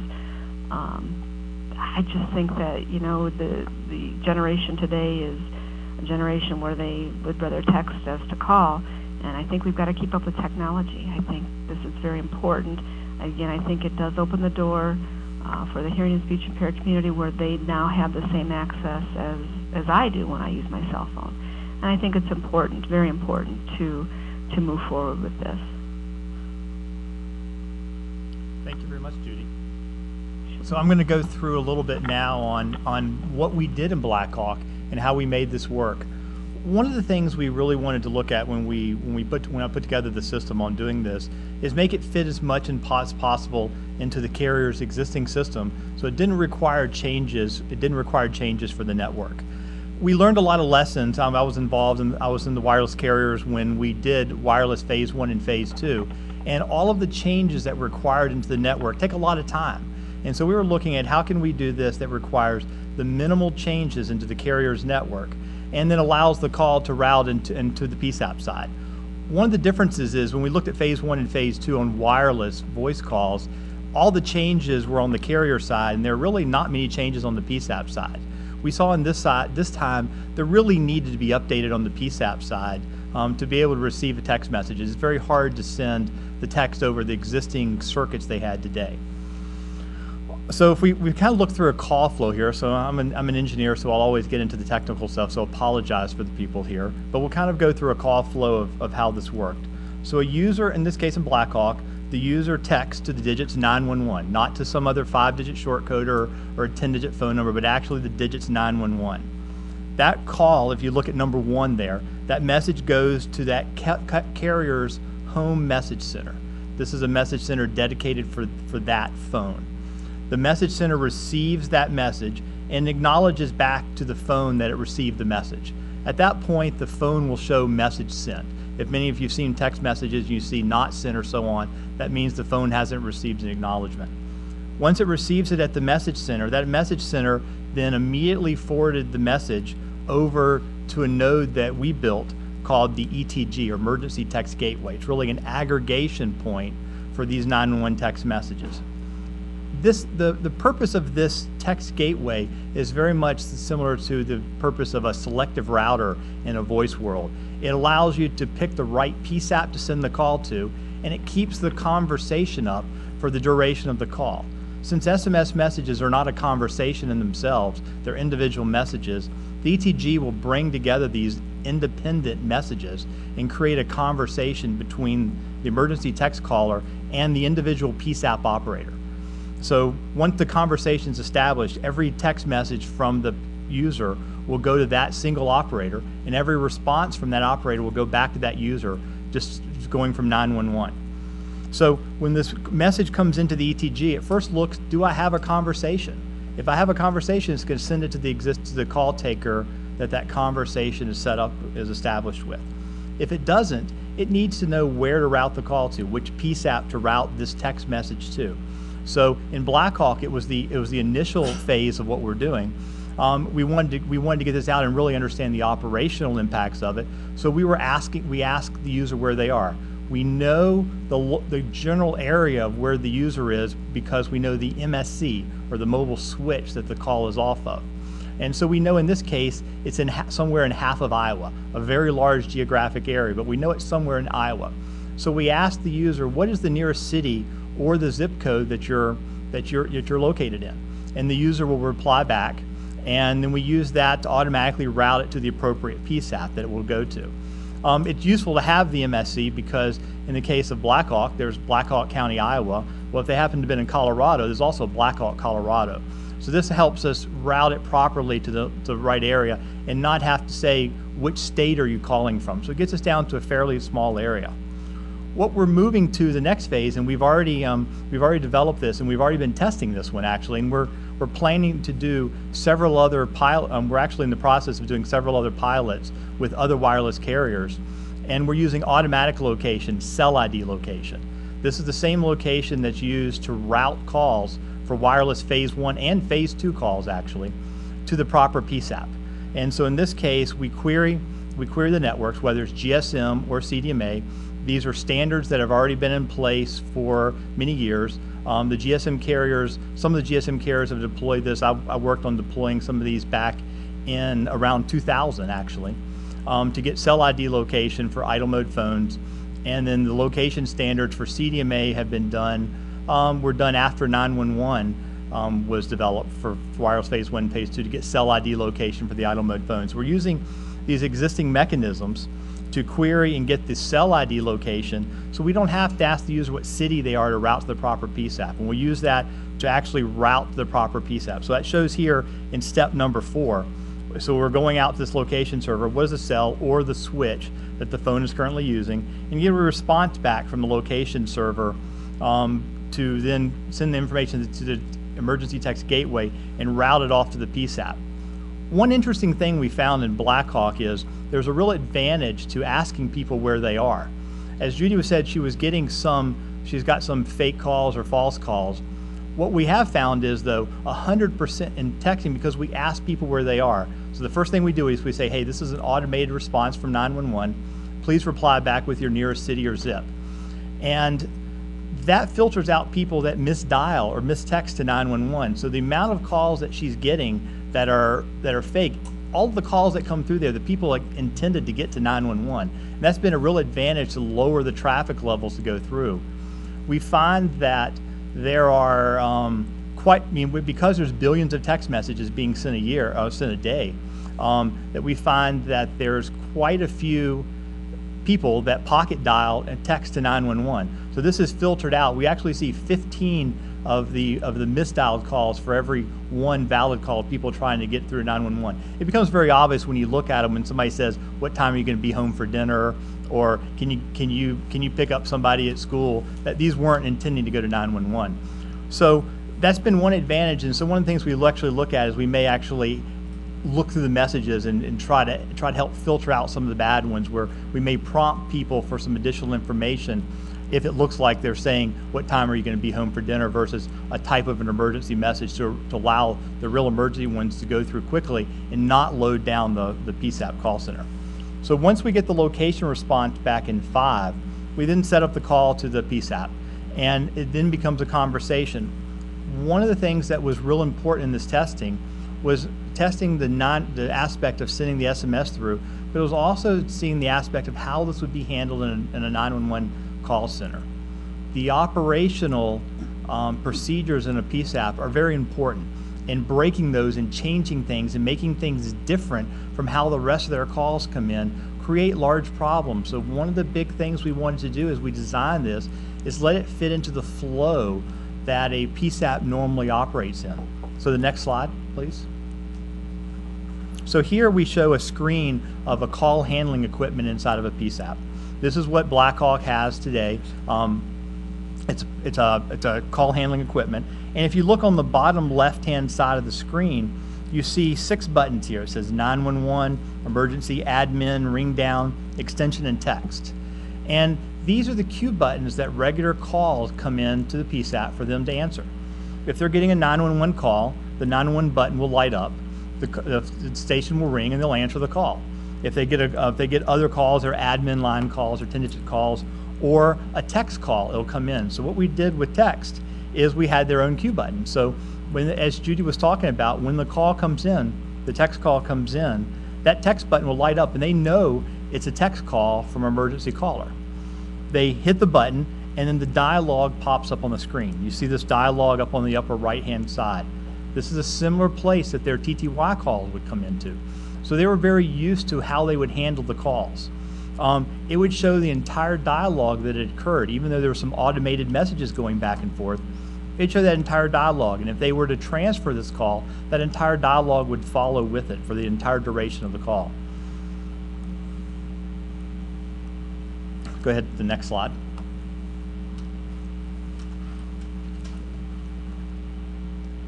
One of the important parts was also then replying back to the user, and this is really where a lot of our work has been put into play to make this reliable. When users, if people are familiar with text messaging, you're texting from one user to another, you may see in some times that the messages would get delayed. That actually is not an unreliability of SMS. That's actually in there by design to handle traffic situations, high traffic times, or phones being in different situations. And there's mechanisms that have been built into SMS to deal with that for different applications. There's a lot of uses of SMS besides myself sending a message over to Cheryl or to Richard. There's other uses of SMS that the systems may use to activate phones, to program phones, to download ringtones to the phones, a real revenue opportunity for them. There's other there's banking applications and other things that utilize SMS that require more critical nature. And so there were things that were built into SMS to allow that to be managed. So what really happens when you get a delay from a user is it's the network there that is queuing up the message to be delivered at a later point to sort of manage the traffic and delivering of the message. Well, that can be handled to the network. I'm going to kind of show how we're doing that. We're able to test this with Blackhawk because the carrier we're connecting to has a very small message center that's not heavily loaded. Even though these phones could be anywhere in the country on really heavily loaded networks, the message center wasn't heavily loaded, so we could manage on delivering these messages very rapidly. So what happened here was when the PSAP needs to reply back to the message, back to the text caller, they send the message back to the ETG. The ETG has a conversation with this user, so it sends an SMS back to the user, step number 2 here, with the desk saying it's from 911 and is going to this user that they've been texting with. The message then goes to the message center and it goes down on step number 4 to the carrier's HLR, what they call a home location register. It's the master database that manages the user and really knows where he is in the network. And it tells it what switch he's on so it can deliver the message. It then sends the message, number 5, down to the user phone. If the user's phone will then acknowledge it back. If the phone doesn't acknowledge it, let's say the phone's in a very low signal area or the phone has been turned off, the message center knows it didn't get there. It doesn't just get lost in the ether and disappear. It knows it wasn't there, and it puts it in a mechanism to retry that again later. That's normally what happens for user-to-user messages. There's other options too. It could be set up to discard it if it wanted to, or it could try it again right away. What we do is we use a mechanism called delivery receipts to tell us that the message was delivered or it was not delivered. So we will know that if the message did not get there, and we can manage it from the 911 side and again send the message later, or we could also tell it, get rid of the message, we're going to try to send it again in 5 seconds, and then try it again in 5 seconds, and try it again in 5 seconds, or try it again in a minute. But it gives the PSAP an ability to know if the message actually got through or did not get through yet. Today we have not fully implemented that in Blackhawk. We're in the processes of doing the software and testing that. But Blackhawk, the nice part is their message center is set up for the carrier we're working with, it's set up to retry again within a minute anyway. So it's automatically trying it again and again and again. So the longest delays that we've seen for message delivery has been 1 minute long for the delay time frame. So if we go to the next slide here, so this is really the idea of what we're looking at, of how we make it a little more reliable, utilizing the mechanisms of what we do with carriers do with commercial SMS, and how we make it more reliable for 911. The way to really think of this is think of a highway. If you think of the carrier's network as a big highway, a really busy highway, think of the beltway around DC. And you've got all the traffic on there. Those are all the cars or SMS messages on that network. And you want to get 911 in there so it's not delayed behind all the cars on that on-ramp trying to get onto the highway. And so if we look on the picture here, the green cars are really, the green lines in that on the line on the left coming up at an angle is really the on-ramp to the highway. And you got all these cars queued up. So those messages from user to user in a really busy time may get delayed because there's only so much traffic the network can handle, and the carriers are trying to manage their network so it doesn't overload it. So they queue the traffic coming into the main network, because if you have too much traffic, it can affect the entire network. So they manage the queue going in there. Well, with 911, different message centers can have different queues. So you could have a special queue just for 911. This is not a new standard. This is not a new way of doing things. This is functionality that many message centers have. Not all message centers have, but many message centers have to do different queues. We're one of the pilots we're planning on doing shortly, a carrier we're working with. This message center has this queue capability, so we're using this queue to be able to come into it. It's a smaller carrier, and we may not need the queue because it's small traffic anyway, but it allows us to queue it up. This becomes a little more operational challenge for larger carriers on how this kind of integrates into their network. But there is a mechanism that exists today to manage these queues and get this traffic into the network, and it sort of jumps ahead of the other traffic, so there isn't really a delay going back and forth. If we move on to the next slide, this is sort of an overview of what a typical carrier's network is. Typically, you have switches and you have multiple message centers out there, and there's many message centers, and there's different places of plugging into the carrier's network. So one of the things we did as we were doing this, we want to look at the future. We see SMS was important today because it's what almost every phone that's out there today supports SMS. Whether the customer has a subscription or not, the phones typically support it. And many people do have a subscription to SMS and use SMS, and the ones that are using it are likely to potentially text to 911. And so we saw this as a starting point to go with, but we don't see it as the end point. We see it as a way to help enable the PSAPs. To make this work, whether we're doing text, SMS, we're using real-time text, we're using video, the PSAP has to also be enabled. And if we wait for the technologies to come out to enable it on the handset side, we're then going to have to start implementing it on the PSAP side. And as much as when I originally got into 911 in '98, it was in a wireless carrier, I figured everything was going to change on the PSAP side in a year, 6 months, and it'd be easy to change the PSAPs. Well, that was '98, and we're still using 1980s technologies and 70s technologies, and I've come to realize that my idealistic view is not really reality. And it takes time to change what's going to happen in the PSAPs, and as much as we would like to change, as much as we'd like to push it forward, it will take time to change. And so we saw this as a way to help start that change, to help enable the PSAPs to support this. But the mechanism that we use and the mechanism that Judy uses today will also support other technologies in the future. The interface that we use between the text gateway and the PSAP is not SMS. That interface is a SIP-based interface, and that will support easily real-time text that's being done.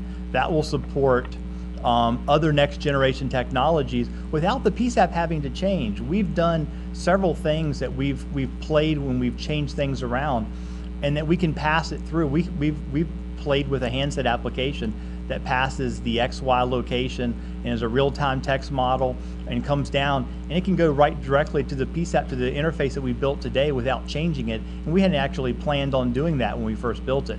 The gateway in between allowed us to modify it and support that interface. So we see this is the starting point to really allow it to change and to allow it not to occur, as sort of Sherry was talking about earlier. It took so long to support the deaf and hard of hearing. That's the case in the industry in general. It takes a long time, and this allows us to start that. And as new technologies come out, as real-time text becomes available, as the handsets can pass the other technology, the PSAPs have already started and have already started deploying something and are able to receive the calls. So onto the next slide, or the last slide for you. So many users out there are already familiar with SMS. There's over 3.5 billion text messages sent a day.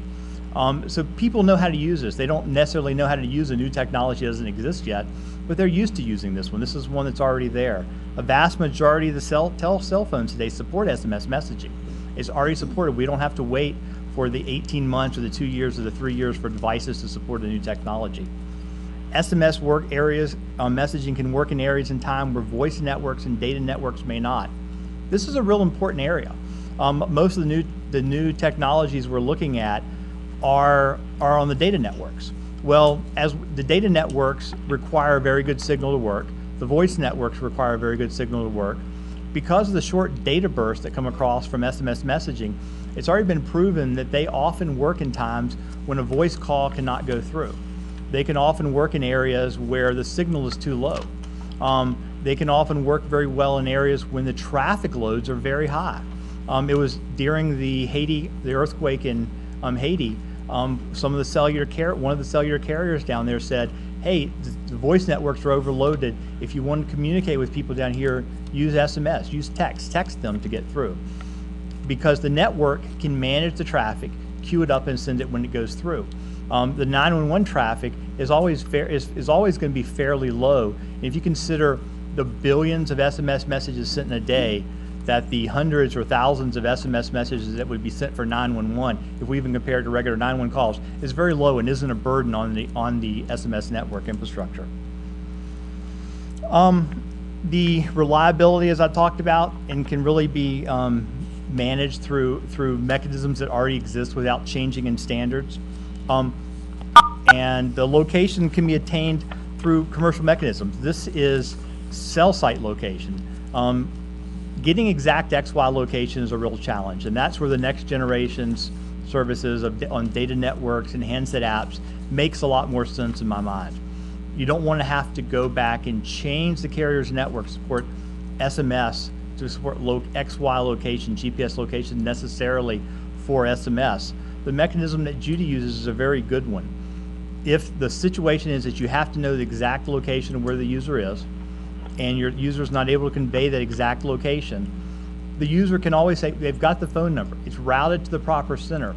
Have them call a silent call with 911, you get the XY location, they hang up on a silent call, and you'll have the location then. The text conversation can continue, depending on the technology. It could continue during the call or after the call, depending on whether it's a CDMA or GSM network.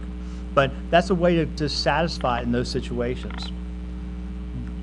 SMS 911 creates a foundation really to support the other services. It's not a interim solution that can be thrown away. It's a foundation that supports PSAPs to upgrade, and it's a foundation that supports existing users that are out there today. It's a starting point. It's not the perfect solution, but it's a great starting point. It supports a lot of the devices that are there today. Okay? Thank you very much. Brian Daly. Yeah, thank you, John, and thank you, Judy. I think this is a very interesting experiment in the use of SMS, and certainly do applaud both Entrado and Black Hawk County for their doing this and showing how some of the possibilities. The only thing I would like to bring up, when you look at extending this to larger cities, larger populated areas, many of the issues you brought up with SMS and how to mitigate some of those issues using your DC Beltway model. Really, when you get into large population areas, you've got more issues that come into play than just an SMS message center store and forward mechanism. Because there's radio interfaces, because you are dependent upon the paging channels, how often you can deliver messages down to the mobiles when the network is in use. And when you're talking about city of millions, such as New York, Chicago, Los Angeles, versus a county like Black Hawk County with 131,000 people, that there are significant differences and significant challenges that are raised when you extend to networks that size. So I just want to make sure, that we put this into context, that, when you look at the overall limitations of SMS that are highlighted in the 4G America's report, while you may be able to mitigate those limitations on a smaller network in a rural area of 131,000 people, when you extend that into large networks, nationwide networks, and networks of tens of millions of people, those challenges become more difficult to mitigate, and many of those limitations really become more apparent. So I'd just like to make sure that that point is brought out. Thank you. Thanks, Brian. I agree with that. The challenges become larger when you get into the bigger networks, the higher traffic networks. That's the challenges that are being worked on to make SMS work today with carriers. It's the same challenges a large carrier has of doing SMS in a very busy network and a small carrier has in a small network. It's no different with 911. We see the success rate very high on commercial networks with SMS, and even though, like I was saying, it's not a perfect system, the reliability still becomes very high, and by small mechanisms on managing the traffic that are already built in there, you can mitigate many of those issues. Many of the things that have been done in the large carrier networks is that traffic metering is one of the things I've talked about, so it doesn't overload. You're limited on a GSM channel to a very few number of SMSs simultaneously. You're limited as it moves up to the other networks, whether it's on the CDMA networks or whether it's on the UMTS networks, the 3G networks, or even the 4G networks. Your amount of SMS traffic can go higher. But when you start looking at the number of cell sites around the country and so on, they become limited issues on specific areas. And there could be it could be a small percentage of the situations where you have problems. The thing is, do you want to handle it for the majority, or do you want to say, no, it's not good enough to do it, so we don't want to do it for anybody? And that's one of the things that we're looking at as we do the trials and we move out and trying to do it in larger areas. We'll start to learn more about that and see where the limitations are and see where it will fit in.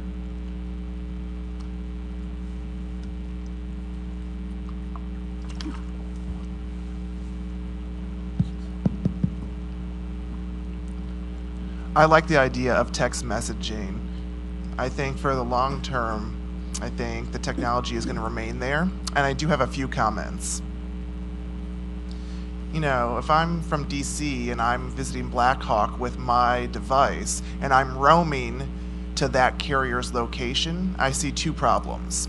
The first one is if you ask for me to call 911 by voice, some phones will lock in the voice, and so you can't actually text unless you have that emergency clearance before you are able to use any other apps. So my first question is, how would you deal with that? And then the second part is some texting software does not allow 911 because it's not enough digits. It has to be at least 5 digits or longer, so you would not be able to actually text 911. So how might you handle that situation? And then also, if I lived in Blackhawk, Iowa, and I went to California, let's say, and I need emergency help, and I dial 911 to that location, will I get help, or will I be denied? So starting with the last question first, as you travel to other areas, the system locates where you are. It doesn't really matter where you lived as much as where you are, and then is the carrier you're doing it with supported. So let's say the example here, you're a Blackhawk, Iowa customer, and you traveled to LA, and LA happens to be a text-enabled PSAP. In that case, the system will locate you as being in LA and will route to the LA PSAP to handle the call. Today, the situation is if you were to go to an area that's not a text-enabled PSAP, it returns a message to the user saying, texting is not possible from your current location. Please make a voice call to 911, because there is nowhere to handle it. one example we can see is there Okay, can. well, and that's not accessible then to deaf consumers. And so I think if you're talking about the primary PSAP who accepts text, then they should make a voice call to the appropriate PSAP and relay between the primary PSAP and the PSAP you're currently located in if text is not available in that area, because deaf people are not being served then. What could be done, I agree completely.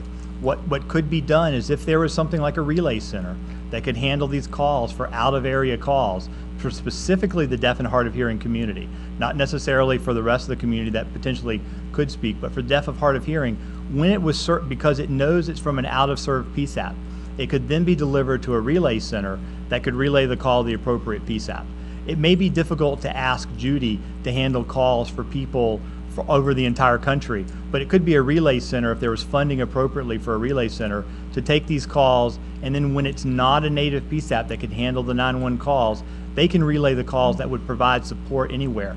The nice part about that is when the text call went in, when you texted, no matter where you were, it would come in with what PSAP would be appropriate to route this call to, so the call could be relayed immediately to the appropriate PSAP around the country. There is no mechanism set up for that today. We've built it into the interfaces that we've done to allow that to occur, but we've talked to some relay centers about how they might be able to handle the calls. The funding mechanism is difficult for people on this one.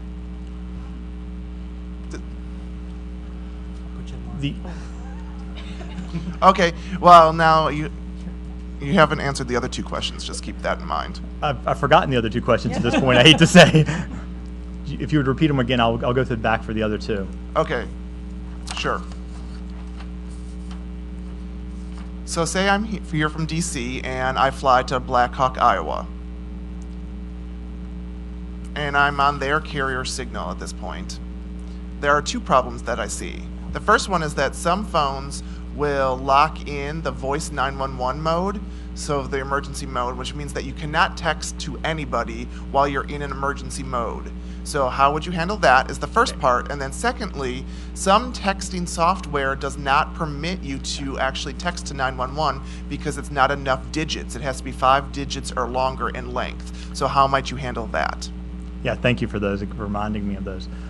The second one of the phones themselves, that we have seen some phones that do not do not support digits other than 5-digit short codes and so on. The phone itself actually returns a message to the user saying you must do a longer number to text to.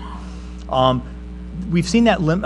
There's one carrier that we know we've worked with that on that's looked at that, and they've actually looked at being able to change the software in the phone potentially to support being able to go and do 3 digits.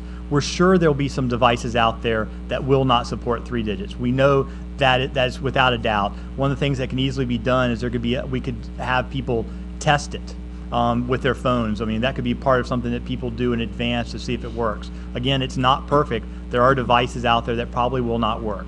I haven't actually found it myself, but I have been reported some by one carrier we work with.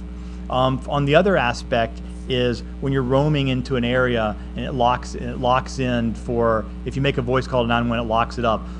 One of the things that we look at is the people that you're communicating by, if they're needing to communicate by voice, first of all, they're communicating that way. We'd only see the voice mechanism to dial a voice call to 911 if they needed to get the exact location. So at that point, they probably the PSAP has collected the information they need from the caller before they need the precise location, and it would allow them to make the call to 911. Then the call could be released, and if additional information is needed after it's released from the call, they would be able to text back and forth with them. I'm not sure how long, I haven't seen it, the phones we've worked with don't do that, and so I haven't seen them on how long it may lock it up to not be able to utilize other application. That's probably somewhat phone specific and network specific. I've heard that it's 10 minutes, but it's not standard. It varies, but I have heard 10 minutes before. Okay, Donna, and then Paul and Mark. Oh, we got a whole list of people. Penning's online.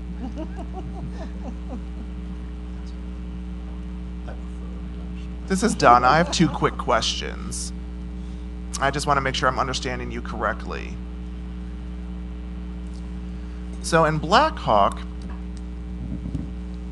are they working with one wireless carrier to be able to do the 911 calls? Is that correct? Was I understanding that correctly? Or will it work with any of the wireless carriers? Or is it just one right now? In Blackhawk, it is just one carrier right now that's participating with us on the trial. Okay. So obviously that would mean that people who have contracts with Sprint or AT&T or various other carriers would not be able to call into 911 directly. Only one of those carriers would be able to do that. Am I correct? That's correct. Okay. And then one more question. Again, I just want to make sure I understood you correctly. If someone was to text and send a message, it goes in and is intercepted by a live person who looks at it, and that person responds back and asks for a zip code or the nearest city before it is then routed to the appropriate PSAP. Was that correct? Is that what you said? No. Actually, what it is the system automatically, because it doesn't, in theory, there could be lots of PSAPs it needs to route to. So the system looks at it and it says, first the person could have put in the message Blackhawk, Iowa at the end, or Blackhawk County, or the zip code at the end of the message, and it would route immediately. If there wasn't the location that it could determine in the first message, it will ask the user back. This is an automated response from 911. This comes from the ETG, the system itself, the computer, and it will ask them to reply back with their nearest city and zip. Then that will be used to route directly to the proper PSAP.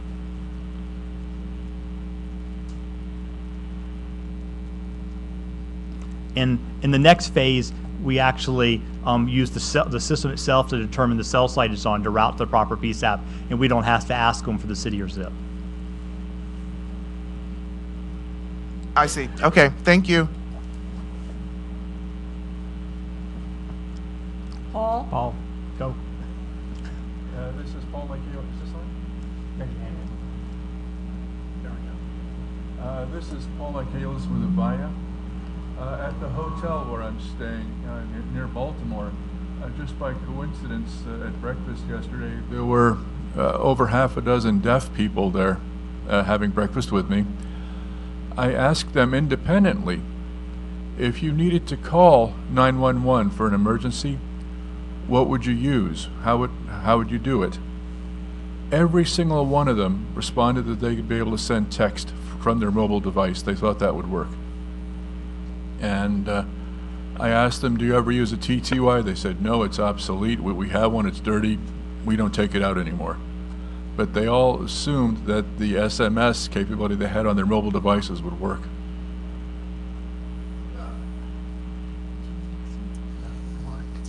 Greg, Jim.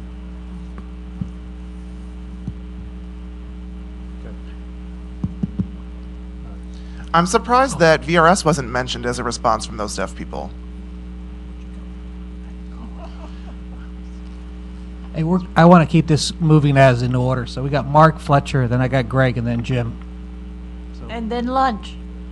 No, I got Brian Daly still has his hand up. Oh, Mark. Yeah, I have Sherry. Yeah, I had Sherry at the end. Mark Fletcher with Avaya. Thanks, John, for a great presentation, and thanks, Judy, as well, for presenting to the group today on your perspective on this. I've got 3 concerns. I'll take them one at a time so you can respond. What is the major roadblock to adding more carriers, if there is one? Why is it only a single carrier, I guess? The biggest roadblock, I would say, for the biggest roadblock is really the PSAP side more than anything else. I mean, the PSAP has the most to change. We have quite a few carriers that are interested, but if a carrier deploys and there's no PSAP in their area, why do they wish to deploy? And so the biggest challenge is not as much the carrier side as it is the PSAP side. It requires a broadband connection to the PSAP for them to be able to support it in some way. It requires software changes on their systems to be able to receive the calls coming in. It requires, I mean, some of the systems are older. It may require hardware changes on older legacy systems. As we've seen PSAPs come in, then there's more carriers that can become interested. It's a challenge to fit into for carriers, for larger carriers, it's a real challenge to fit in operationally into their network. I mean, there's a lot of procedures, a lot of policies, a lot of fine tuning, a lot of system designs, a lot of unique designs, particularly that large carriers have put in, that make this a challenge to fit in operationally, not necessarily technically, but operationally. Smaller carriers, it's a lot easier to do. So we have quite a few small carriers that are interested as we're getting PSAPs. PSAPs, it's also a challenge for them because they say, like for Judy Blackhawk, it's only one carrier that's coming into them at that point. So getting all the carriers supporting it is a challenge for the PSAPs. PSAP says, I only have one carrier. I'd like it to support all of my users out in the community, not just one carrier. So it's really the chicken and the egg. How do you get it started? Well, I guess what concerns me is if a PSAP is already receiving text to 911 from one carrier, are you saying that they've got to replicate that for each additional carrier that they want to take text in? No. The PSAP, for the PSAP, so depending how we see how it moves forward, if you look at more, maybe even an I3 model or a model of coming in through, there could be multiple people doing it like us coming into the PSAP. Typically there'll be interoperating agreements. So it should be, when a PSAP does it once, our goal is that will support it for every carrier coming into them and every different technology that's coming into them in the future. They won't have to deploy it particularly for every new carrier coming in. There will be an agreement with the carriers to allow the traffic to come in, to allow them to handle it, but technically it won't be a new deployment. Well, then my question would be, why haven't we vetted that out in this trial? Why are we locked to a single carrier? We'd have to talk to the other carriers to see if they'd be interested in doing it. At this point, they're not. Okay. Jim? Is Jim next? Oh, Greg? Yeah, Greg, Jim, I Brian, and Sherry. Okay. I had two more questions. I'll make them quick. I'm sorry. We're going to have to cut you That's off on that. Please talk with John during the breaks, and maybe we'll have time to come back for questions for John and Sherry in the plenary session, but we really need to move on. Okay. Right here. Hello? Well, I'll just yell it in the meantime. Here we go. Two quick short answer questions. One, you said that a certain percent, many, you said, had queues, the ability to queue the SMS by priority. Remember the lanes? What percentage of them can queue their SMSs and give higher priority to 911, for example? So the priority, the number of message centers, so it's not necessarily the carriers, it's the message centers that do it. The ones that we've looked at, we've only looked at 4 or 5 different message centers that we've talked to. All of those vendors say they support it. And it's not so much giving priority to the message, it's giving it a different queue that it comes in. Well, that's priority. And so it is priority in a way, but a lot of people say priority would be that it could have air interface priority to getting out the cell site. Once it hits the main highway, they're all there together. No, I understand that. Okay. It's So we getting into the highway. So the major message center vendors that we've looked at all have that ability. Okay. I don't know what percentage of them out there. I'm sure there's a lot that don't have it. Well, that's really good to hear because there's so many delays. I do SMSing all the time and experience 10-minute delays in Right. a message round trip. And that's really scary. And they come in the wrong order and stuff too.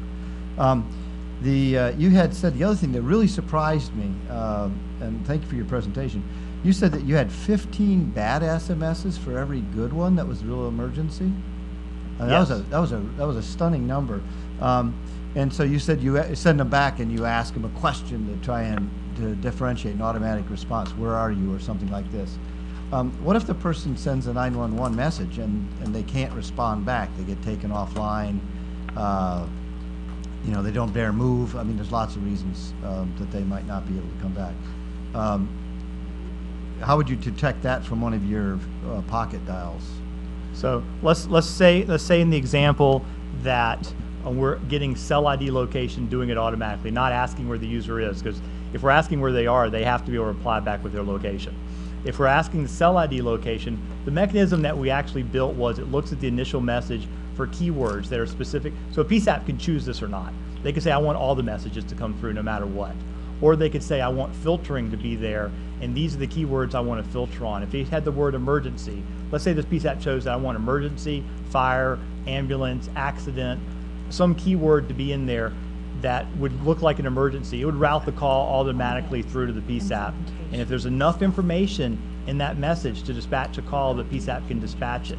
If the person says, there's somebody in my house, I'm scared, something's happening in my house, but they don't provide their address location and they don't reply back, there's nothing the PSAP could do, just like it was a voice call that came through on a wireless phone that did not have an accurate GPS location, they could not dispatch it. So you send them all through. It's not like you're filtering. It sounded before that if it came to your center and they didn't respond or something, that you didn't even send them on or something. So all of the 15 pocket dials all go through? So the 15 pocket dials, we respond back to them because we're not doing automatic location yet in Blackhawk. So we respond back to them, what is the current location, what's your nearest city or zip. If they don't reply to that, we don't put the calls through. We're actually, that's why we're moving to cell ID location. Jim, Brian, Sherry, and then Cheryl. Cheryl will have a couple comments before we I'll still put my hand back up. Hello. Yeah, so, T-Mobile has gone on a record to say that we do not agree that SMS is the best way to provide text to 911 for a number of reasons mentioned here, the delays coming out of order, etc. All those aside, one of the big issues that we have is how would the user know whether the PSAP covering the area in which they have their emergency will be able to accept it. I think the answer is that you have to have it more broadly deployed. What part of John's presentation was that, that they've been doing this for 2 years. I'd like to know how many PSAPs they have deployed and how long they estimate it would take the rest of the PSAP to be deployed to receive this, assuming all the other engineering issues were taken care of. So the PSAPs, so what sort of as talked about, Blackhawk is our first PSAP to be doing it. We have a number I can't really talk about. I mean, more than a couple, less than 20 PSAPs that we're in contract negotiations with now of doing text in one way or another. I mean, one is deployed. We have several other that are in the stages of being deployed, and others that are contract agreements. One of the things that we see as one of the options is exactly what Judy did. Judy felt that texting it helps some of the situations she had, particularly the one where the lady was locked in the room. She's decided to take the calls for the entire half of the state of Iowa where this one carrier is located. And we see that as a real possibility as the traffic starts, that there may be some centers, very much like it was with voice calls when it started out with, that the highway patrol would take it for a large part of the state. And that we may see the same thing with text, that you may have some of the initial centers take calls for large areas and relay them to the smaller PSAPs. So, for my feeling is it really could be done on if you had a PSAP in a state that's willing to take it for the state, it could be deployed on having 50 PSAPs to start out with, to covering the entire country with the carriers on doing it. The deployment times for a PSAP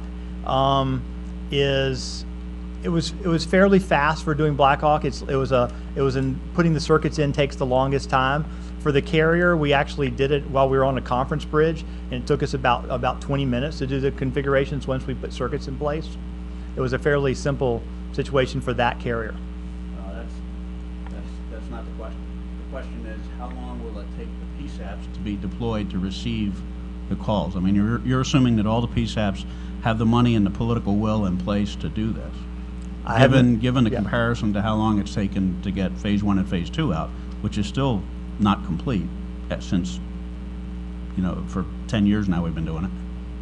How long do you think it's going to take? 10 years for half of the PSAPs to get deployed, or 20 years? What? So hopefully it's going to be, I have no idea. Hopefully it's going to be less time than it took to deploy 911. The difference is if we wait until we want to do on the handset and build into the next generation. It's going to be the amount of time it takes now plus plus the difference there. So let's say it takes 5 years to deploy it. If we wait 3 or 4 years to deploy it, it will take an additional 3 to 4 years. It's not going to be any quicker whether we start now or whether we start later. I could go on. Yeah, that's okay. Hey, Brian Daly, and then Sherry, and then Cheryl. Thank you. This is Brian Daly, AT&T. One of the points I'll respond to is about other carriers and why other carriers aren't jumping on board. And I think similar to what my colleague Jim just mentioned, AT&T looks at the 4G America's report on the limitations of SMS for 911, and they're significant. And even though some of the issues are addressed on a small scale in Black Hawk County, Iowa, again, going back to nationwide networks, large metropolitan areas, the limitations are significant. And we believe effort is better spent in designing a solution that's going to work reliably and work for everyone, rather than put effort in trying to look at an unreliable best effort service and try to work around the limitations to provide a service that may not be as reliable or effective. And as Greg mentioned, the delays that he sees in his messages, it's not only the message center that comes into play, it's really the end-to-end network. The radio interface is one area that needs to be looked at. The SS7 signaling networks between nodes. There's so many points of congestion, especially when you get into large networks that handle billions of messages, daily, monthly, on that basis. The emergency SMS messages, there is no priority whether you're in multiple queues in a message center. There is no prioritization of those messages. They're mixed in with those billions of other messages. And, some of them get through within a very short period of time. Some don't. It really depends upon the traffic loads on the network. And until a system is designed to effectively allow text messaging that supports prioritization on emergency bearers in next generation, you're really going to have a situation where you're going to experience those delays during emergency text messaging. And that's why we feel it's better to design a system that's going to work right from the get-go, rather than looking at a solution that was never designed for an emergency service and is really only a best effort service. One final point on the roaming issue. Messages are always routed to the home network. So if you're visiting from DC in Black Hawk County, Iowa, your message gets routed to the message center in your home network, wherever that might be. And it could be anywhere in the country, depending on which network operator you have. So that's another challenge that has to be factored in, is the roaming issue. Thank you.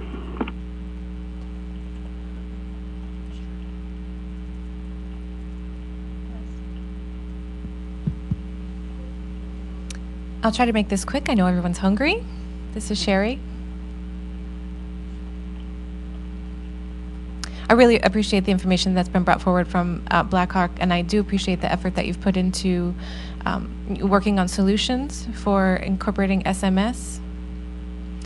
And I hear what Brian's saying in regard to the need to find a solution maybe other than SMS. There's a population out there, especially teenagers, who use text more often than they use voice calls. And in a time of emergency, people don't stop to think what's the best mode. They do what they're accustomed to. So I think that's something that we always need to have in our minds as we're looking at these solutions. And once again, I want to emphasize about the points that Jim was making. It's important that we use systems that, regardless of what device we're using, that we provide access for individuals. That's why I'm really strongly in favor of this system as an interim solution. you know, especially knowing that it may take another 9 or 10 years to catch up with technology, this is an interim solution like what the Sacramento Police Department uses. They have a pager system. So folks who are living in Sacramento, they know that there's pager services available there to deaf and hard of hearing individuals, and they can send email to that particular address and get direct text communication with 911 if there's ever an emergency. We had a situation where a person was traveling in Texas and their car broke down,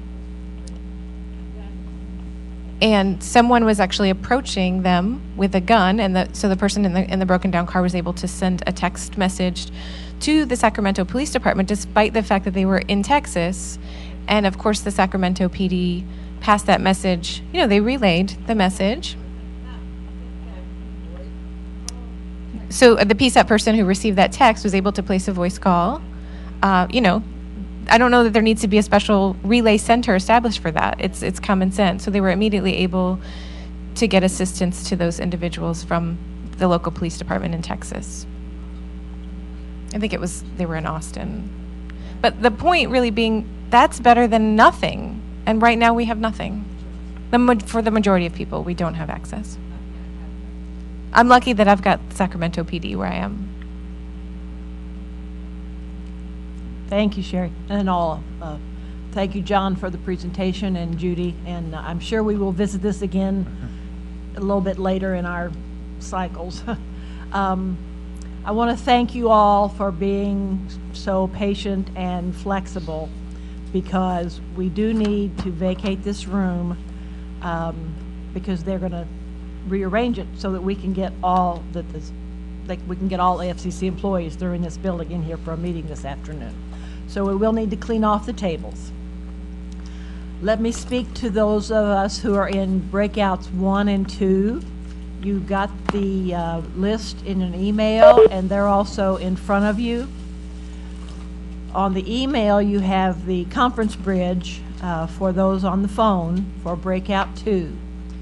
I'm going to read in a minute the conference bridge number for breakout 3.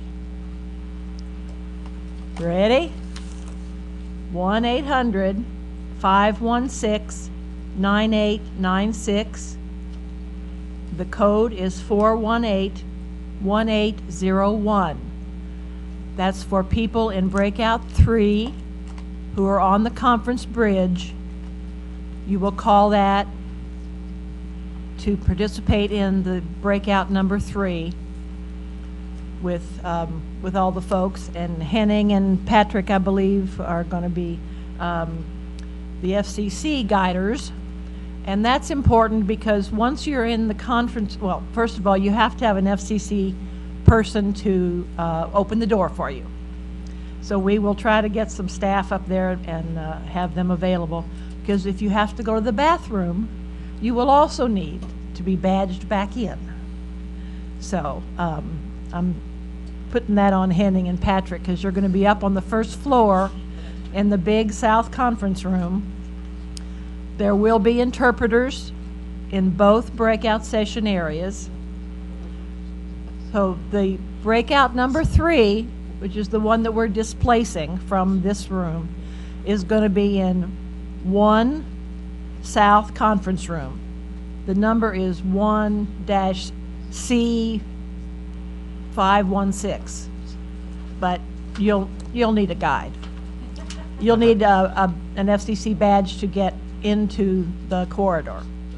So we will be sensitive to that and help you with that. I'm handing Henning the list of the people who are on the bridge, the people who are going to be relying on ASL or have a dash on the left of their name, and you have your conference bridge number there. I think that's everything you need. We're using the same handwriting. Yes, let's let the breakout number 3 use the hand-raising application, and Henning and David and folks are familiar with that, and they'll be able to handle that. The breakout number 2 is out this room, up the stairs, and around the corner to the right. It's like the 4th door. It's TW-C488. I have a sign on the door. That will be breakout session 1 and 2. And that call-in number you had in your email, and it's 1-866-624-3083. The code is 580-9270. And you can email me if you have a problem with that. I will be in the breakout 1 and 2 session room with Elliot Greenwald. Yes, we are going to be able to come back into this room after the breakout sessions, which is scheduled for 3:30 for us to be back in this room. It will look different than it does now, and we'll have to make lemonade. Paul? You can eat lunch wherever you like. There are going to be some moving folks here as soon as we let them. There are tables in the breakout session rooms where you could take your lunch and eat it, or you're certainly welcome to stay in this room, but away from the middle. Any other questions? Yeah, sure. Take everything off of the tables because you need to assume that they will not be here. So take your table tents, your agendas, your V-pads and water bottles and all that good stuff, because it's going to change.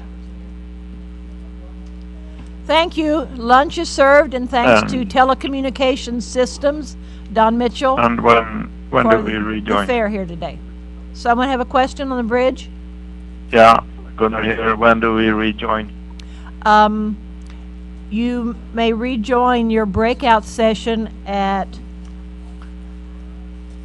2 o'clock because we're going to give you an hour lunch. Okay? Yep. Thank you. Thanks. Breakout sessions will begin at 2. Yeah, it's an hour lunch. Hour lunch. Well, I can leave my suitcase over there. Just to go ahead and get that. All right, let's see if we can get everything working here. AV staff, we need captions. There we go. Boy, it's that fast. We'll call for public comment. There's a microphone standing in the middle of the room. If there's anyone in the audience who would like to make public comments, arise, move to the mic, speak now or forever hold your peace. Going once? Going twice? There is no public comment, so we can move right into the plenary session, during which we will get a report from the breakout sessions, and then if we're ready to give ourselves a break, we can briefly discuss the May meeting. Do we have folks on the conference bridge? Yes, we do. Greg Fields from RIM. Greg? Yes, you do. Yep. And Joel Zev. it's Joel. Brian Daly, good. Greg Schumacher. Greg, welcome. Brendan Casper. Brendan. Bernard Aboba. Bernard.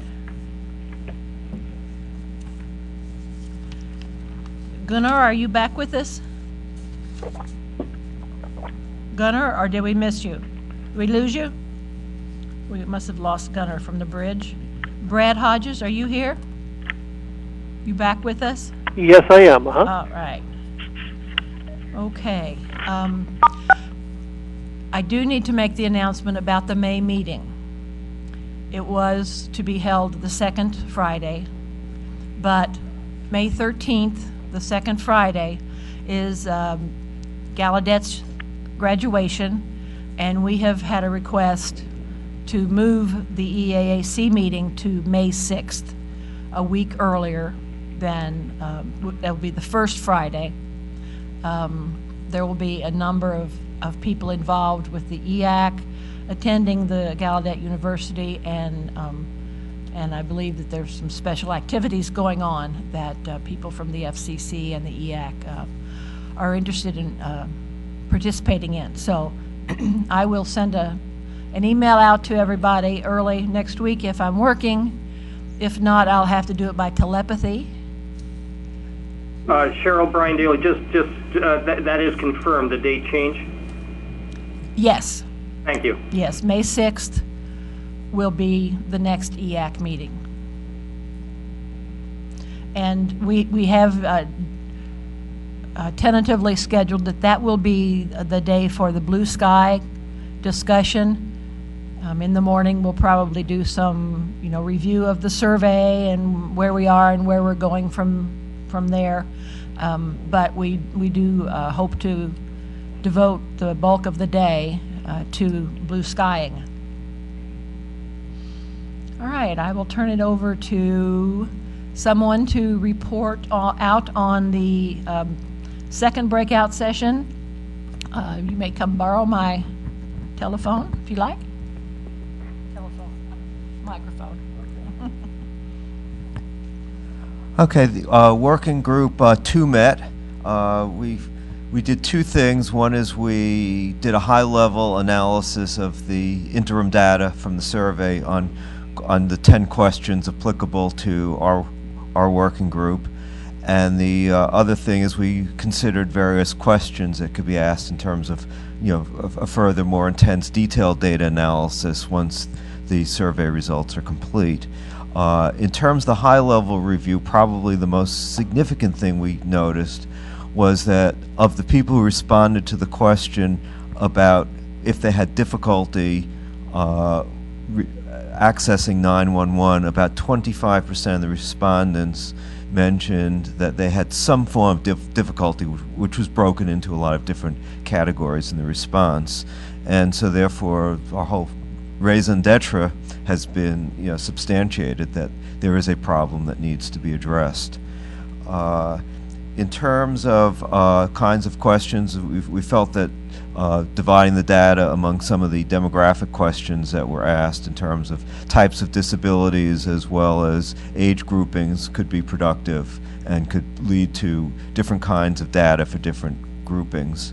And we had just a general discussion about other approaches to data analysis. Sherry, did you have anything you wanted to add?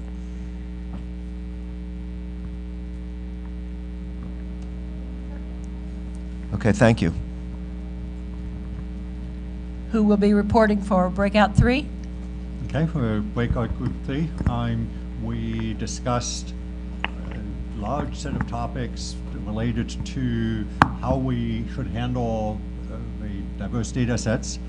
And we had some of the same discussion from what I can tell as to that it would make sense to stratify the responses by disability groups, not because we would want to say we want to design a 911 system for one group or the other, but because it would help us identify unexpected results, such as groups that we would not normally identify as using, say, a particular communication modality would use that, say text or video as one.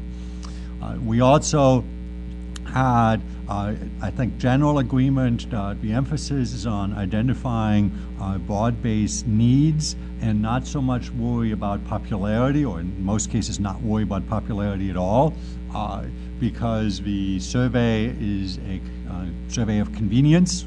People who wanted to respond responded. It is not a statistically sampled survey, if that were possible at all. And so we would emphasize the qualitative insights as opposed to whether a particular group responded in 20% or 25%. It was also a division roughly into 3 broad questions, namely questions that would help us formulate needs for end user devices and services, those that would address primarily PSAP capabilities, and those that would really be more conducive to discussing PSAP operational procedures, such as how emergency calls that have more than audio should be handled procedurally. At least guidance. There's probably no single must-do rule here. There was an emphasis that we wanted to make sure that we gather questions that we can use both for the current reporting, the survey report, as well as recommendation report, so that this applies broadly. So everybody who has questions that they would either like the survey to answer or that they would like more generally the recommendation to address at least, I should start thinking of those and, assuming it is legally allowed next week, to send us those, to send me, if you need an address, those questions as well. We will make it possible, given our limited resources, that we won't be able to answer all of these questions ourselves at the FCC, but we will make the data available on a limited basis for members of the committee who can, as long as it doesn't leave that member of the committee, to do more stratified or more special purpose analysis so that the data that we have gathered can be maximally useful. We just have to be careful that we don't violate the trust that was placed in us collectively for maintaining the confidentiality of the data.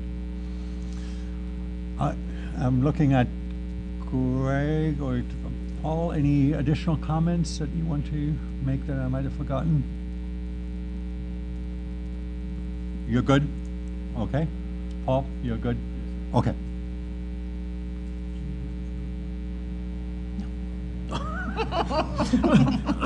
Never mind. Group 1 will be fine. we met with Group 2, but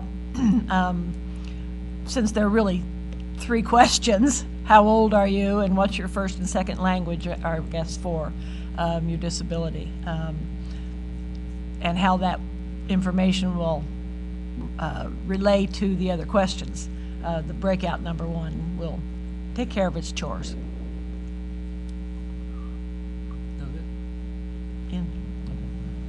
I'll just summarize the end just to say thank you for everyone. I don't know what the next steps are because I don't know tomorrow. So this is going to be a short conclusion.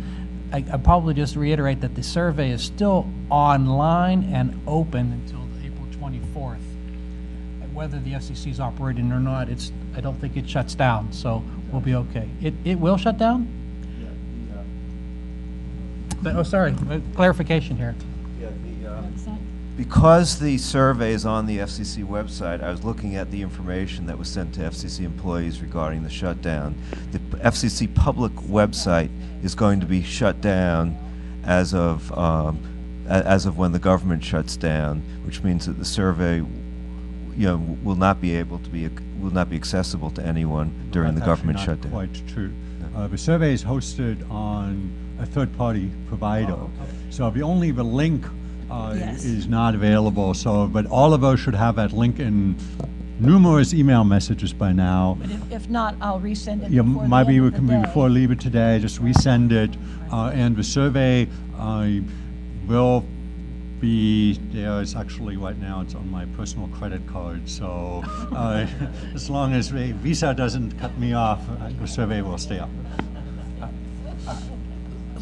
So just to make sure everybody understands, my understanding is that the survey is still available. That's okay. And Greg has a... Yeah, I just wanted to suggest that if anybody is aware of any groups they think have been undersampled or not reached, that we can't do it next week because even as committee members we have to be inactive. But before we go home, before the end of today, we can tell friends, tell colleagues, tell other networks that they should try to get the people to respond to the survey so that we make sure that we get we're really looking for the cross-section, so any groups that are not well represented or represented at all, we should encourage them to participate. Thank you. think Karen had something to say, but before we get to Karen, I just wanted to, again, thank Don Mitchell and TCS for lunch today. And other than that concludes everything I have to say other than Karen.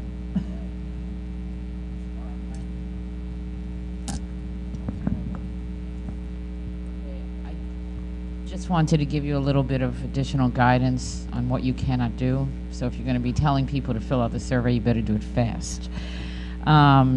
If we do shut down, and until FCC appropriations are resumed, we've been instructed to give you this information. No FCC-sponsored Federal Advisory Committee meetings or activities can take place. This rule applies to this committee and includes face-to-face meetings, teleconferences, electronic meetings, etc. This prohibition covers all meetings, whether or not the Parent Advisory Committee, whether the Parent Advisory Committee or any subcommittees or working groups. Staff and committee members, including subcommittee members, may not volunteer to work. Thus, during any shutdown, staff and committee members are not permitted to operate with respect to advisory committee work, including reviewing materials, writing reports or minutes, discussing advisory committee business, etc. This prohibition includes phone and email contacts.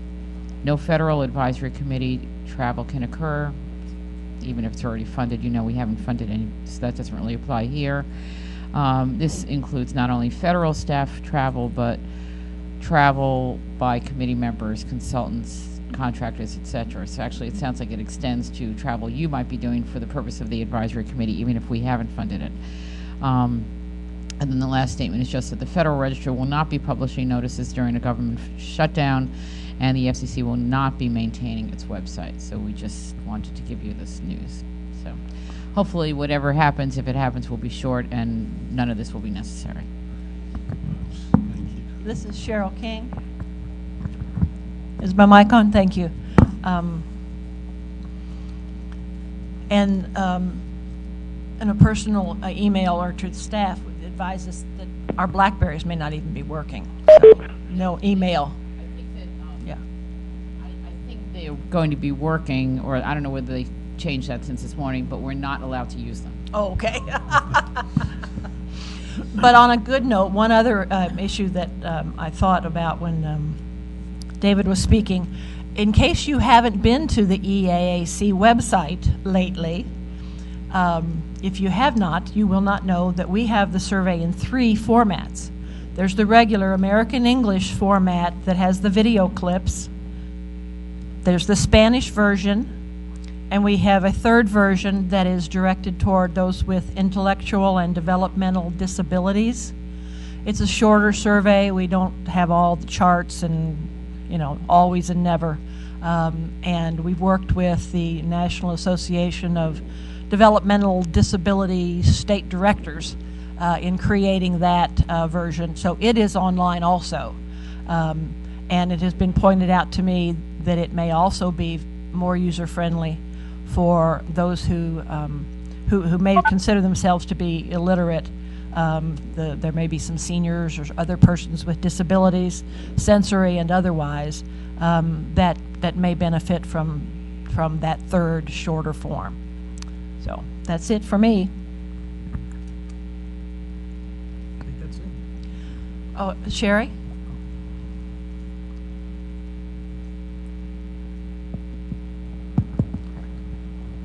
This is Sherry. If I could just go back to the discussion that we were talking about before we talked about the government shutdown, and I have lost my train of thought. Let me think. What was that? Oh, yes. I hope that the survey will be verified.